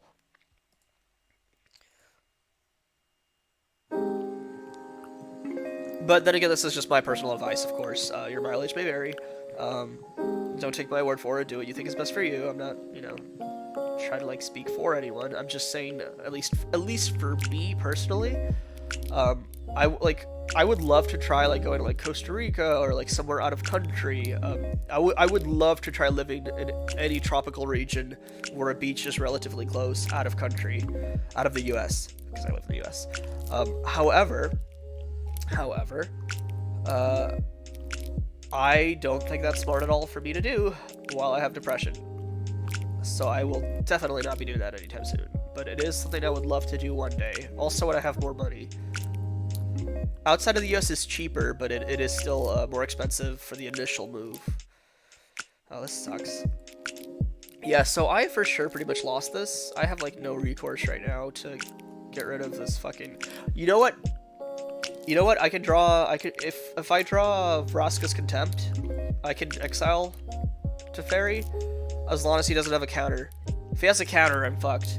But if I draw Vraska's like really soon, I have a chance. The problem is, I have 2, and I have 47 cards, so the chances of me drawing it are like, what, 4%? 5%? And the chance of him having a counter in hand for it are probably higher than 5%. So yeah, like... I don't know. I think I lost this one, is what I'm saying. Because he's already at 7. 2 more turns, he gets to exile a permanent every time he draws a card. Now that being said, if I get Vraska's right now, if I Heart of the Cards it, that's really cool. It's really, really cool if I can Heart of the Cards it, like right now. Speaking of Heart of the Cards, I recently tried to watch Yu-Gi-Oh! As like a thing to put on in the background, to just like, have like something shitty playing in the background that's mildly amusing. Yu-Gi-Oh! Does not hold up. Yu-Gi-Oh! Is really, really bad. Watching it as somebody over the age of 12, it is painful to watch. It is not like Pokemon you can put on in the background and do something while Pokemon is running in the background, and you can have a fairly good time, some of the seasons, like the fuck, what's the one with like the anyway, I lost this for sure. What's the fucking season with God, what's that green Pokemon that turns into a dog? And Lysander is like the main villain, and he's trying to Thanos the world or whatever. And the one where Ash gets like Greninja. What is the generation with Greninja? Fuck. What generation is that? Is that Sun and Moon? No, that's not Sun and Moon. Sun and Moon is a different animation style. Fuck. What generation was that? XY. XY? Was that XY? That was XY. Okay. XY Pokemon sucked. XY Pokemon was really bad. The anime.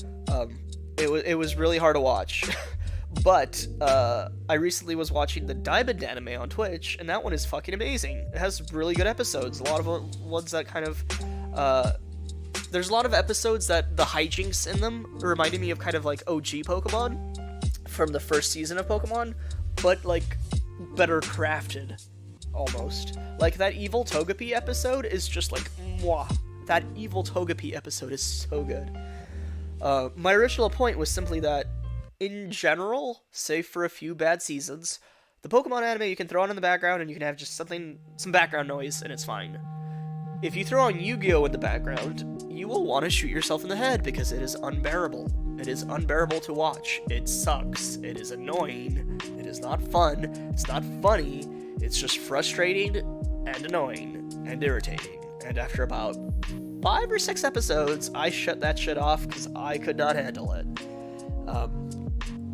Yu-Gi-Oh! Does not hold up as a anime. It is garbage.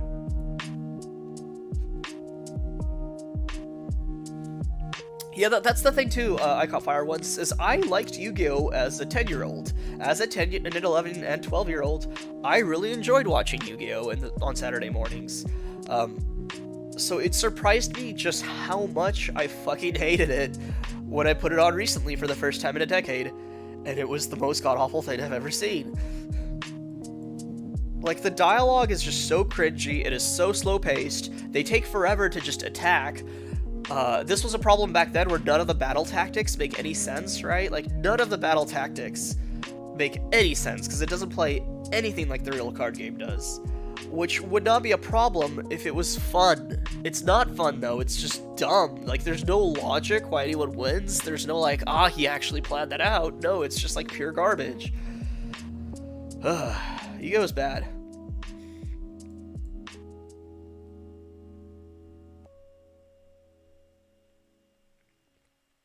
Yeah, Pokemon and Yu-Gi-Oh! I think make up the childhoods of, like, pretty much everybody across the world at this point. Beyblade was not that popular in the US. I watched Beyblade a bit, but it kind of wasn't my thing even as a child, which is weird because I loved the toy.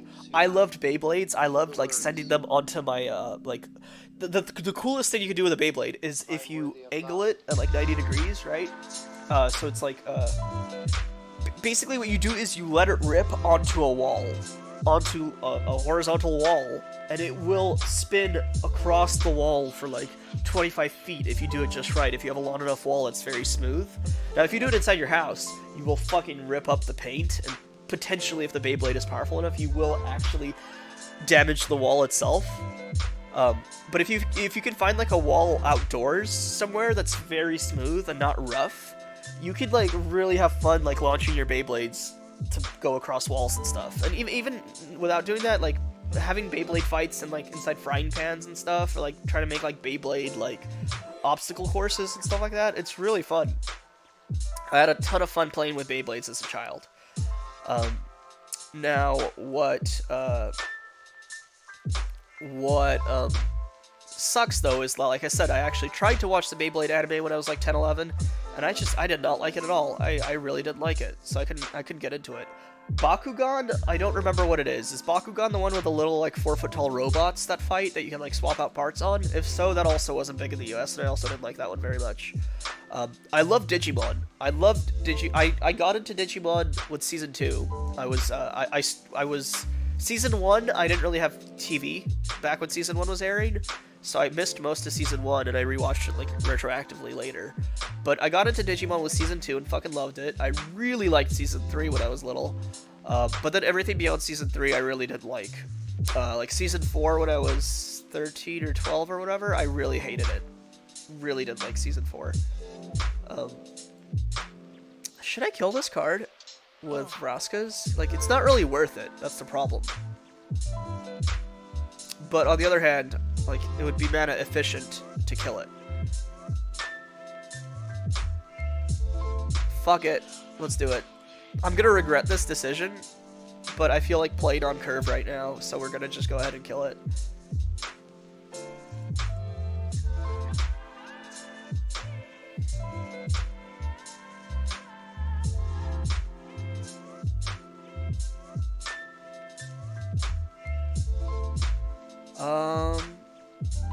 I could pay 2 life for the Haunt of Hightower, like now. The problem is if I play the Haunt of Hightower now, I feel like he's gonna like lightning strike it, right? Or like do 2 shocks or something. Like, it's really easy to kill a Haunt of Hightower at 3 life.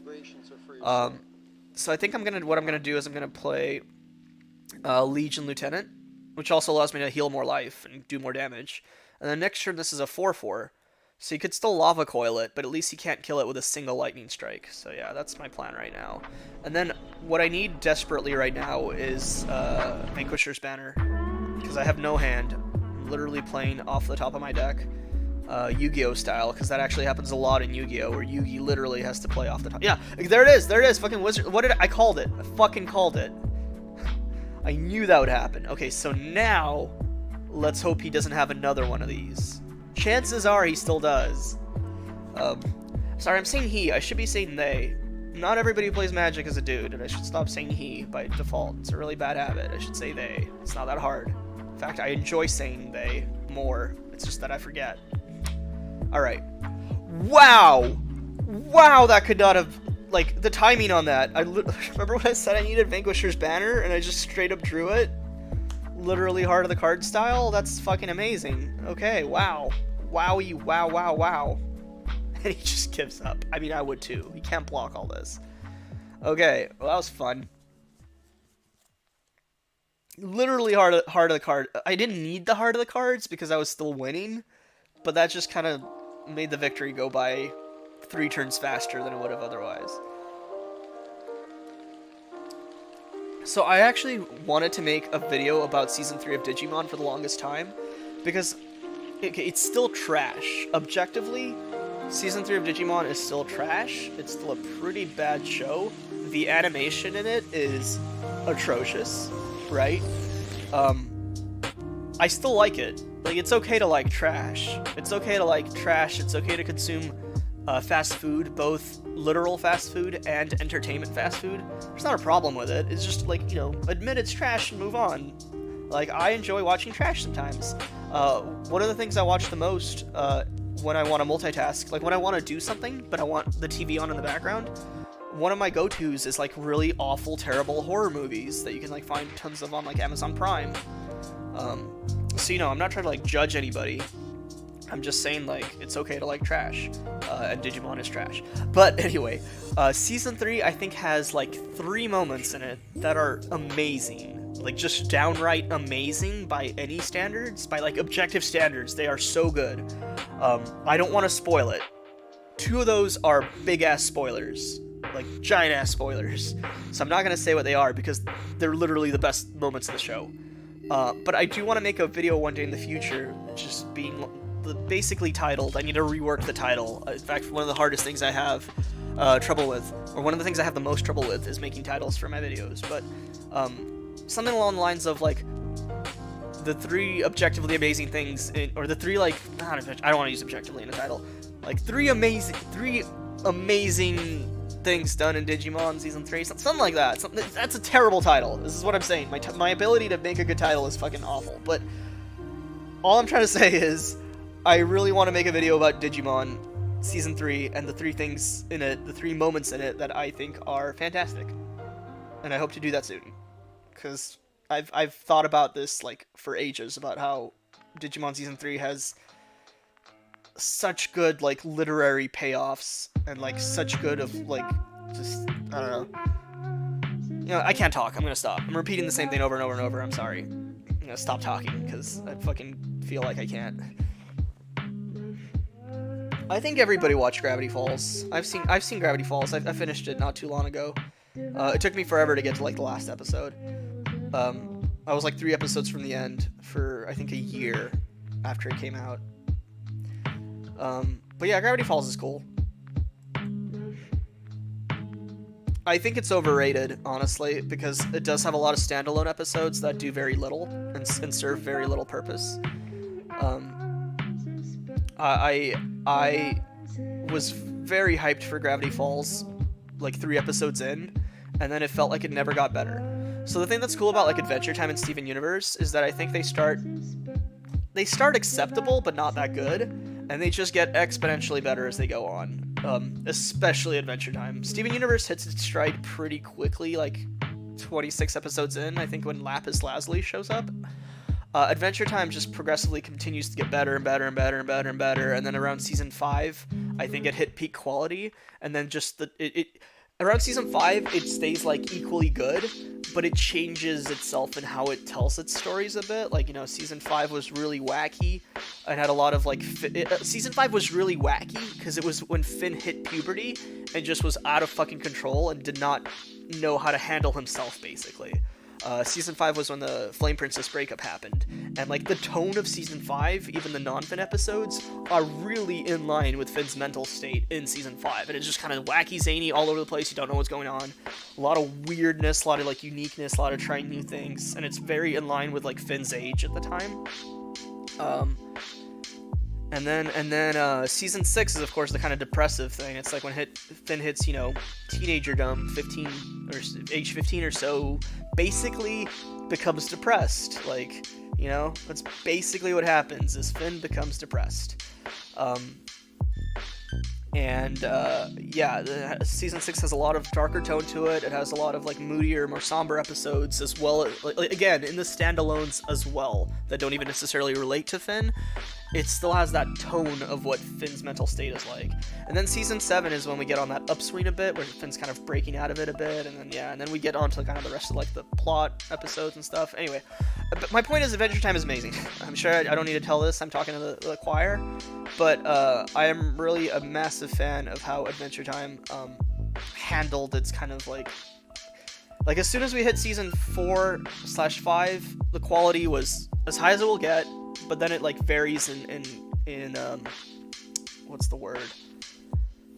It varies in feel/tone, I guess, from then on. And then which season is your favorite beyond season 5 will vary with your own, with your own personal whatever you like most, or you know what I'm saying. I'm sorry, I can't speak. Apparently, I'm fucking incapable of speech for some reason. But yeah, yeah, Adventure Time's cool.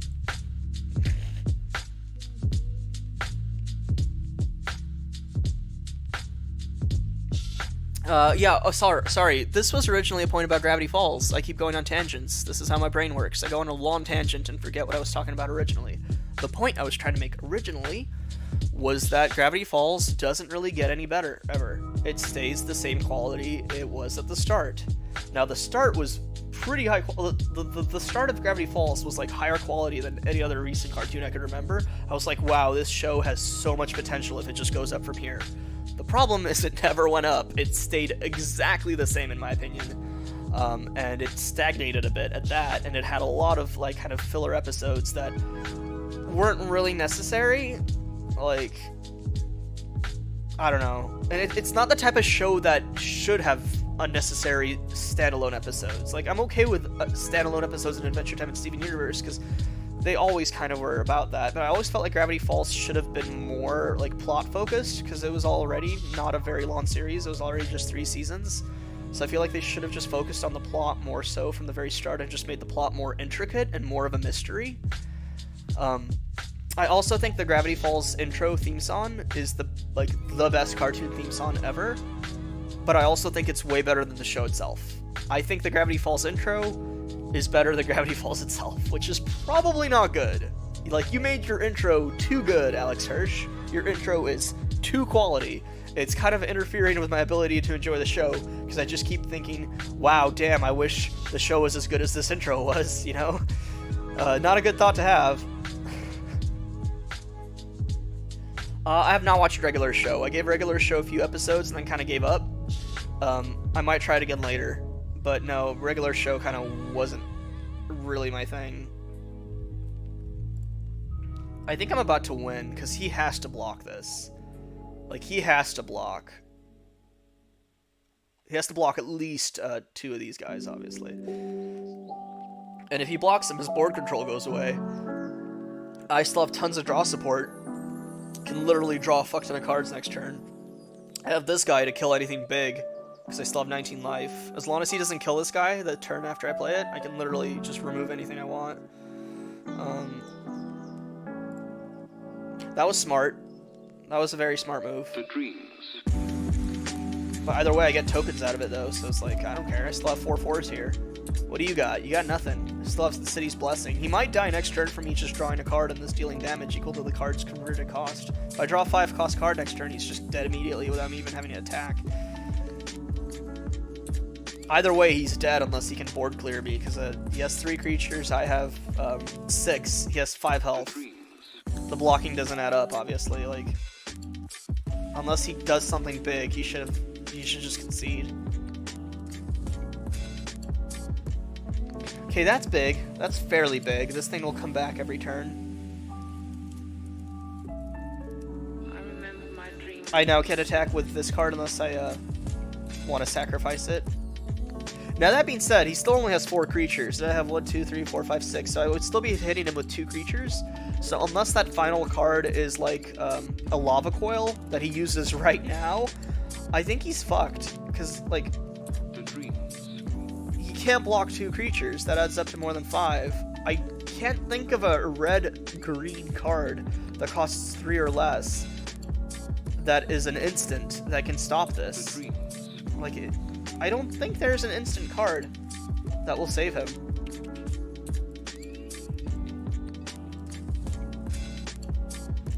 You know, I don't even need to play this right now. I should just attack and see what happens.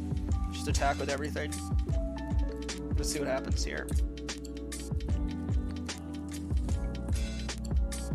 Because this should kill him. I'm looking forward to what this card is in his hand.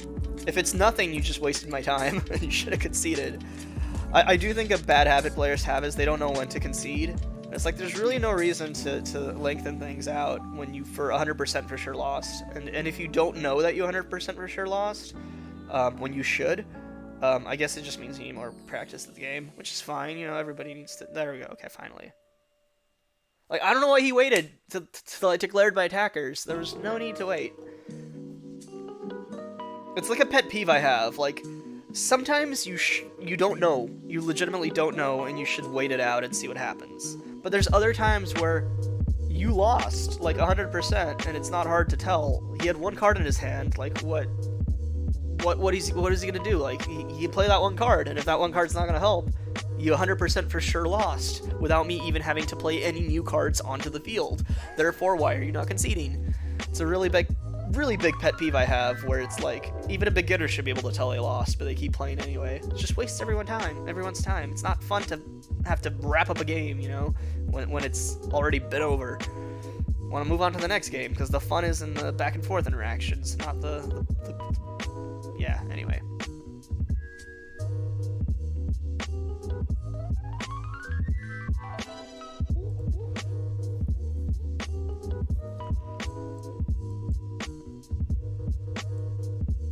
See, what time is it? 3:45? Okay, I just as a heads up, I'm gonna stop streaming, I think around 5. So I have about another hour and 15 minutes to go.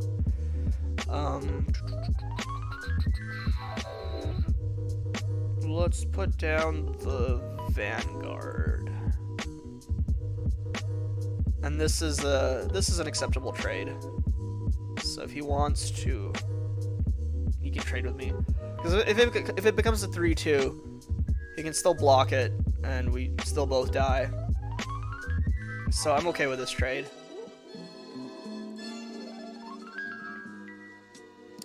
Like, a smarter player might have more to say about that decision, but I'm okay with that trade.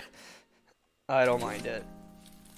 Now this is a little annoying on the other hand, because if I trade here, I have to pay 4 life to keep my guy alive, and he gets a Afterlife 1. And I don't have any ways to, like, heal right now. And 4 life isn't a lot, but if I have to 4 life again later, like, it adds up. So I think we're gonna just go ahead and, not attack for the time being. And then next turn, I'm gonna go ahead and grab Tithe Take. It looks like a mono white. It might be a black deck, but most black whites never run a Dauntless Bodyguard, rather. So I'm pretty sure this is a mono white deck. You know, we are gonna go ahead and block. Wait, I was supposed to do my indestructible. Why didn't it let me do my... What the fuck? Wait, what the fuck was that? It didn't let me... You're supposed to be able to activate that ability anytime, which means after declaring blockers. Why did it go straight to... Okay, we're gonna turn on full control mode. Yeah, there we go. Because that was not supposed to fucking happen. The game just fucking cheated me out of having this guy stay alive. And I'm actually kind of pissed off right now. That was frustrating.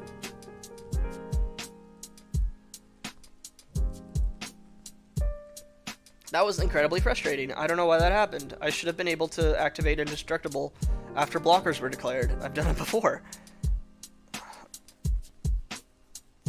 Oh, bye, I caught fire once. Oh wait, no, you're not leaving. Is somebody else leaving? Oh, Kamui X... I'm just gonna call you Kamui. Kamui, thank you for joining. See you later. Thanks for hanging out. I hope I still win this fight, because I'm actually really, really, really salty about this interaction here. Like, that was fucked. That was really fucked.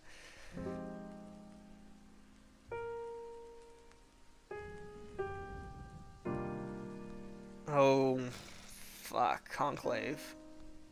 I don't think I have any cards that kill enchantments other than my Ixalan's Binding. Oh, no, I have... Scratch that. I have 2 Mortify. I have 3 cards that can get rid of that. I'm gonna go ahead and just... Enter's tapped, yeah. I'm gonna go ahead and...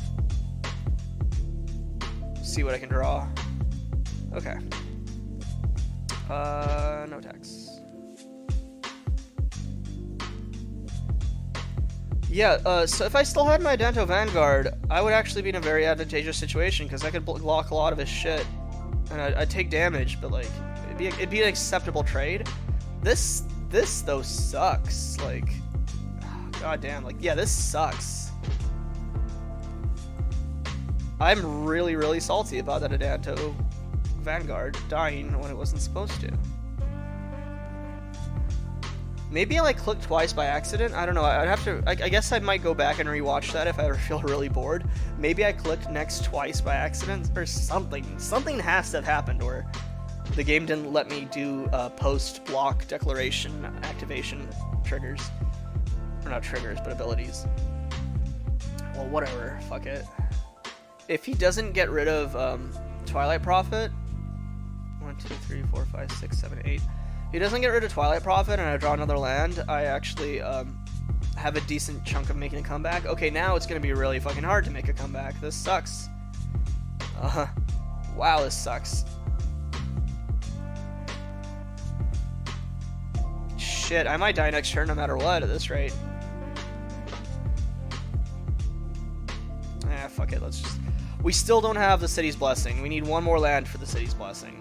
A little bit frustrating. I might have to sacrifice Legion Lieutenant. Fuck me, dude.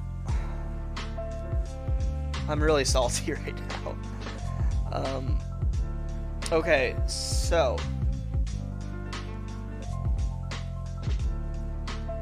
Okay, let's 5, 7, 9. I can't block... I can't block the same creature. I need to block these. But I can't kill any of these. So this is just... I lost. I don't have like a Cleansing Nova. Okay, if I draw Settle the Wreckage, I have a chance. Literally the only card that will save me is Settle the Wreckage. But I literally have to block both of these. But I can't like do 2 blocks on him and kill him, because then I will take too much damage and die. So,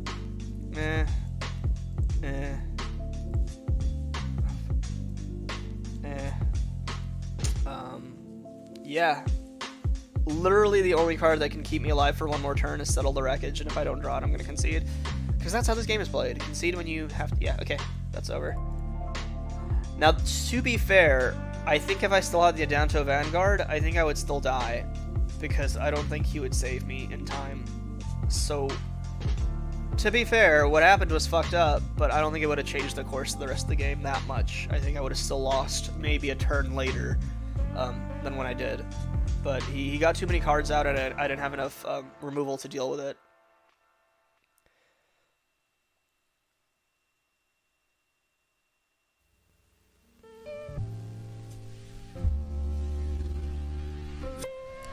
This prob was stuck. I've said why I haven't uploaded on Twitter like 500 times by now. I've also posted like a Patreon update that I advertised on my YouTube community channel, so you should just follow me on Twitter to know why I don't upload. Because I've already said it so many times that I don't want to repeat it.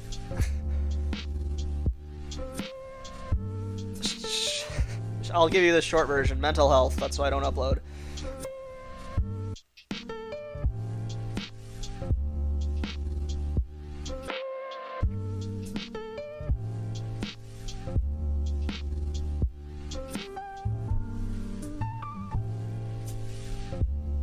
Okay. I sure wish I had 2 plates, because then I could get this transformed turn 3. But now I think it'll be turn 4 if I get lucky and he doesn't kill any of these or counter anything. Oh, this is one of those control decks. Oh no, no, no, no. This is a defender deck. Oh boy, this is gonna be awkward.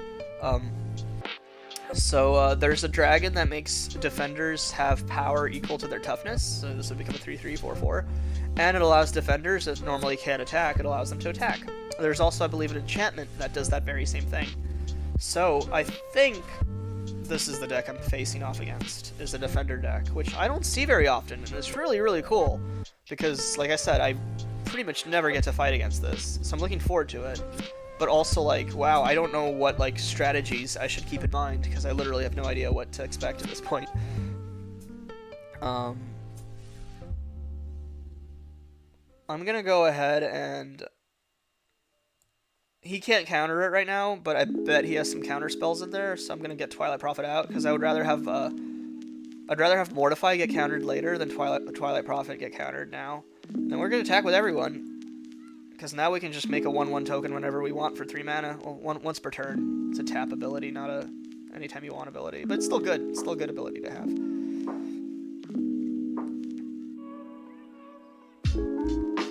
So, I don't know why he should have killed the Lifelinker, in my opinion. Actually, no. He did the right thing. Because if I get the City's Blessing, I have flying now. And then he won't be able to kill this. So, actually, he did a good move. He's thinking properly. I'm the one who was not thinking properly. And then 1, 2, 3, 4, 5, 6, 7, 8, 9. Nice. We now have the City's Blessing. So now this card will give me card draw and damage and healing maybe. This will have flying. And then if I get like a Radiant, whatever, that enchantment, everybody will have Vigilance too, which will be pretty cool. So this has reach. This has reach. No point in attacking with anything. He's just gonna block it. Nothing's gonna happen. Next turn. So remember when I was talking about the Haunt of Hightower, how he's not really good, but conceptually his ability I find is really cool, and sometimes late game you can do some cool stuff, right? This is what I'm talking about. Like right now, the Haunt of Hightower will power itself up while forcing him to discard a fuck ton of his own cards. That's really cool. Okay, any number of creatures I control with total power 4 or less. Fuck me. I think I'm gonna have to sacrifice the Haunt of Hightower. Alternatively, I keep the Haunt of Hightower. Or alternatively, I sacrifice Twilight Prophet. Do I want card draw or do I want to discard his cards? Fuck, this is really hard. I'm gonna keep... I have another one of these. I'm gonna keep the Haunt of Hightower because I was just talking about how like this is a good situation to be in, right? That is a really good card to have in a defender deck. That's really a cool strategy. I have never seen this used. I drafted this card once and it didn't do that much help, or it hasn't helped me that much. But like in a defender deck, before you power up all the defenders into monsters with the dragon card, this is a really cool strategy because you literally get to keep all your cards while your opponent doesn't. I'm gonna go ahead and keep Mortify. Yeah, I'm gonna keep Mortify. I'm gonna attack with him. So why are you upset? He gets to discard. This turns into a 5/5. This also has lifelink. Anyone in the history of Kung Fu, in the history of China, Bam. in the history of sucking. Yeah, I think I made the right call. I could have had an extra card in hand, but I still think this is the right call to do right now. Because I get to keep discarding his hand. So yeah, like I think I made the right call. And then before our turn ends, let's make a token, of course. Never forget to make tokens before your turn ends. What's really fun about Magic is like you do this at the very end of the turn, right? So like you save this in case they play something really powerful, and then if they don't, you just make like a token with your mana because mana, you know, gets restored at the end of the turn. So I really like that. I mean, I'm not like the 5. I've got no claws, no wings, no venom. Is this a fucking Kung Fu Panda like sound bite? Oh my god, it is. Maybe I should just quit and go back to making noodles. Okay, I am going to change this background music because this chill stream I'm listening to currently has a Kung Fu Panda sound clip to it, and it's kind of killing my vibe a little. I think Kung Fu Panda's okay. I've never actually watched it, but I don't want to listen to it, so we're not gonna do that. I'm gonna actually attack with everyone, because this guy's ability will help me speed things up. And he can only kill one of my lifelinkers. Yeah, it's going very well. If he draws the dragon and turns all these into like 4/4s and 5/5 monster and 3/3s, I might have a problem. But it's taking him so long to do it that it's like almost doesn't matter anymore, because I have lifelink and he just keeps getting stronger and stronger. If he makes the dragon and can't remove the Haunt of Hightower, I still am gonna win. So this is the exact situation where I was like, yeah, the Haunt of Hightower is not that good, but in a few key situations he can put in work. This is a situation where like I'm facing a certain deck type that you don't see very often, where he is putting in hardcore work.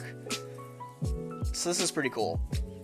This is the reason I don't want to take him out of my deck, because sometimes he does well, to put it bluntly. He does a good job.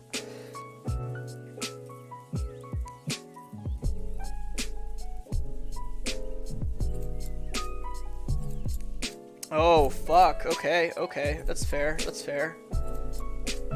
I could mortify it the very next turn, though, so...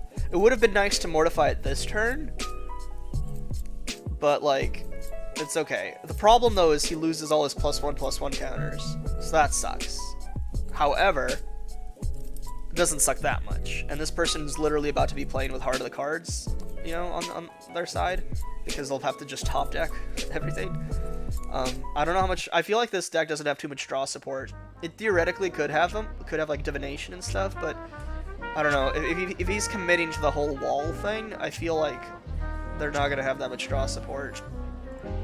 Okay, so we're going to go ahead and... I'm going to just go ahead and pop this.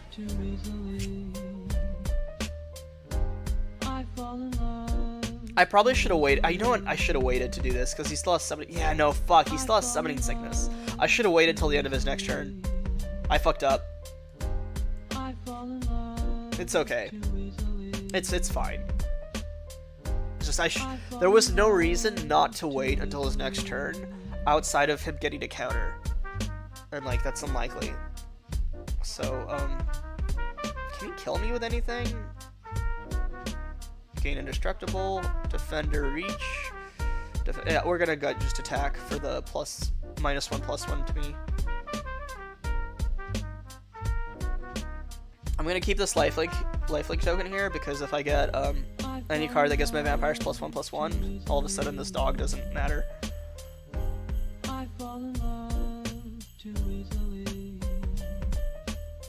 Yeah, I haven't seen Kung Fu Panda, and I don't think anything bad about it. It's just that having a soundbite from it was really awkward for me for some reason, that's all. I remember when I talked about card support, there's the card support, or the draw support. Every time he plays a creature, he gets to draw a card. So that's not bad. However, Haunt of Hightower is back, baby. As is Twilight Prophet. So I think this person is screwed, to put it bluntly. They will have to discard that card. This will become a 4/4, and yeah, you know, they're screwed. They can't activate Indestructible either. I just realized they don't have the mana to activate Indestructible, so they will actually have to sacrifice one of their defenders to block this guy. I mean, they could not, but that would be really stupid. Just sacrifice it. There we go. And now they are literally Heart of the Cardsing it. Heart of the Cardsing on 4 mana isn't the best. Oh, they sacrificed the dog instead. Cool. That was a decent move. That was actually a very decent move, yeah.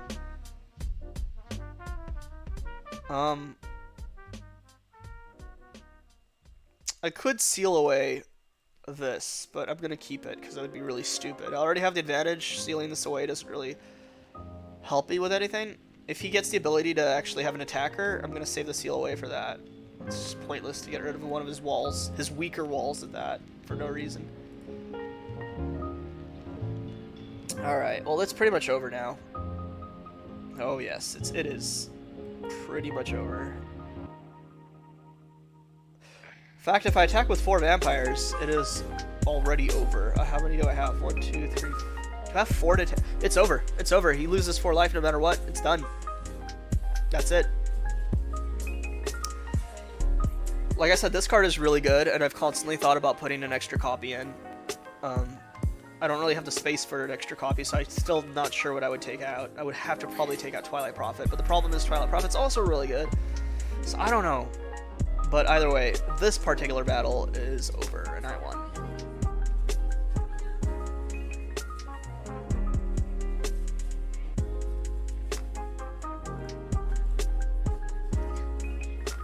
And there we go.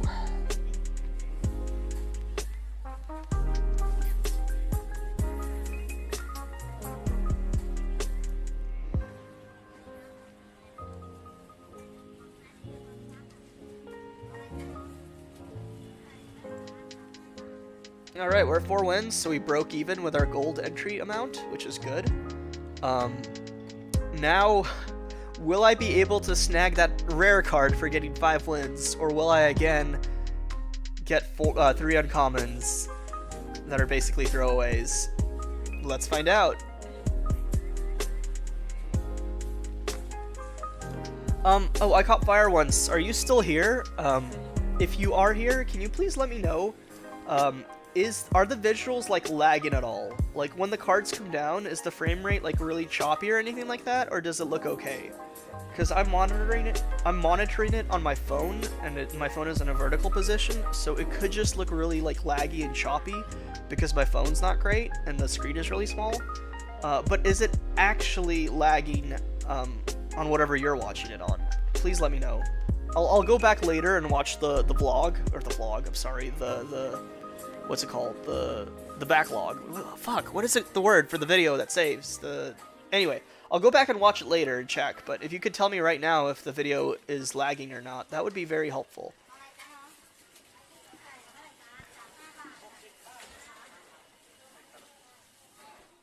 Assuming you're still here. If you're not, then I'm talking to no one. It's awkward. Also, my phone apparently has like a 20-30 second delay. So I won't be able to see you respond in the chat for a little bit. Okay, so I saw you say yee. Does that mean the stream is lagging? Or does that mean you're just like saying, hey, I'm here? Because if the stream is lagging, that's going to be a problem, and I'm going to have to look into this.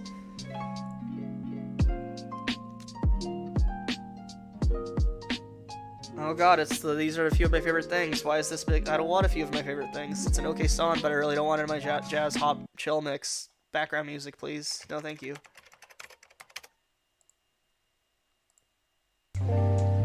Let's put something else random on.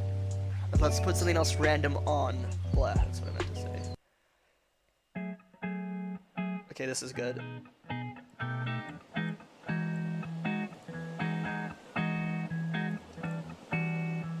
Oh, that's not good. Furious Obsession on Miscloaked Herald is always annoying. I can Mortify it next turn, unless he counters it with, like, Spell Pierce. So I'll be good.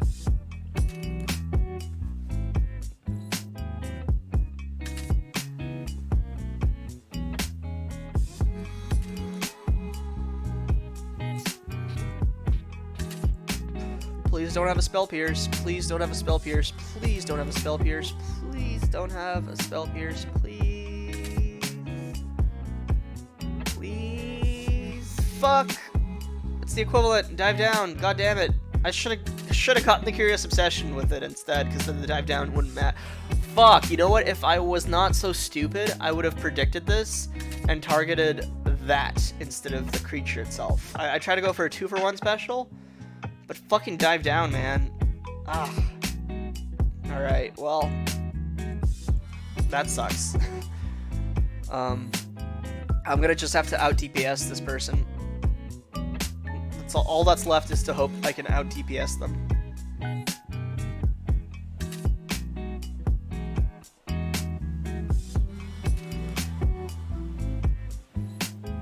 Okay, cool. Thanks.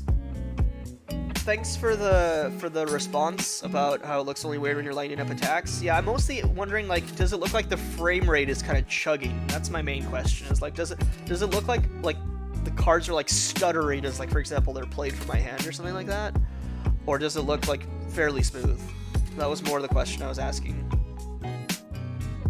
Cause like animation wise, it's like not hyper smooth, you know, but it's like there's no like there shouldn't be like a chug type visual, and that's what I'm seeing on my phone screen. But that might just be because it's a tiny ass screen and my phone sucks.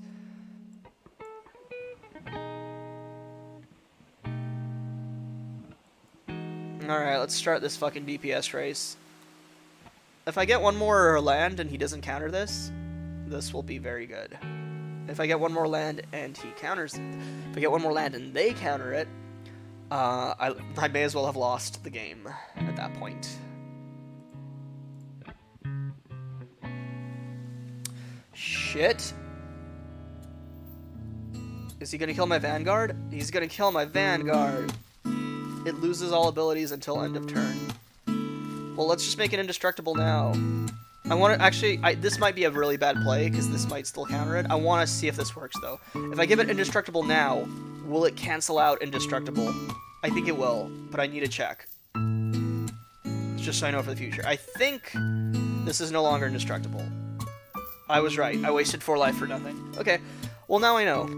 I was 90% sure it would happen that way, but I'm pretty certain I'm gonna lose this match anyway, so I wanted to test it. And yeah, it does indeed cancel out indestructible even if you cast it first, because this effect retroactively loses all abilities, even ones that are trigger effects or what have you.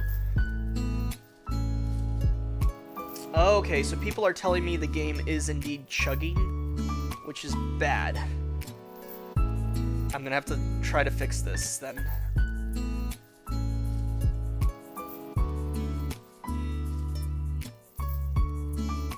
Okay, if it's chugging after this battle, I'm gonna change the settings real quick and see if it helps at all. So after this battle, I'm gonna go away for like 2 minutes and be right back. I think pretty much all I can do is just try to attack right now. Like, I can't even use this guy's ability anymore until I gain more life. Because I don't have the life to spare.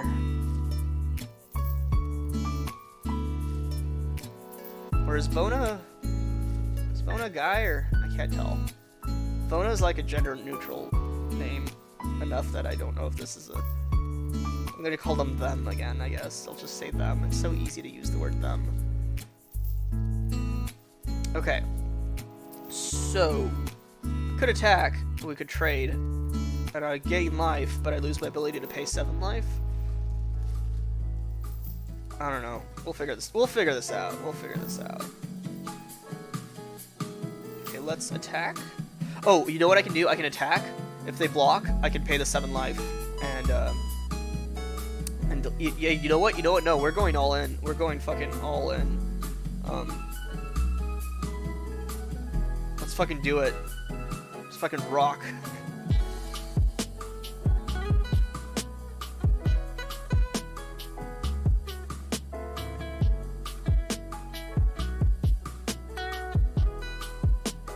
I have a plan here.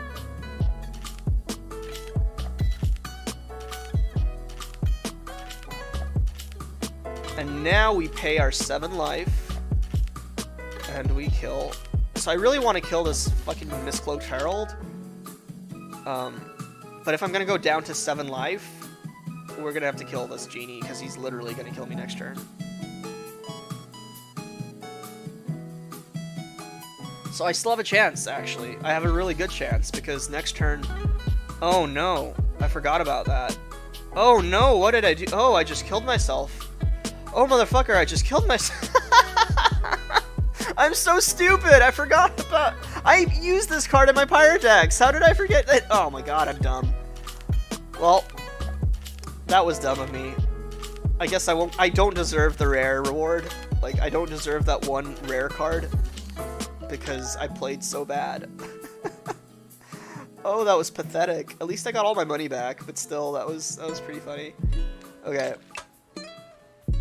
Aubrey Beardsley, hey, I'm doing a little better. I talked a lot about my life already, so I'd rather not do it again. But if you want to rewatch this video later, I talk a lot about how I'm doing. Okay.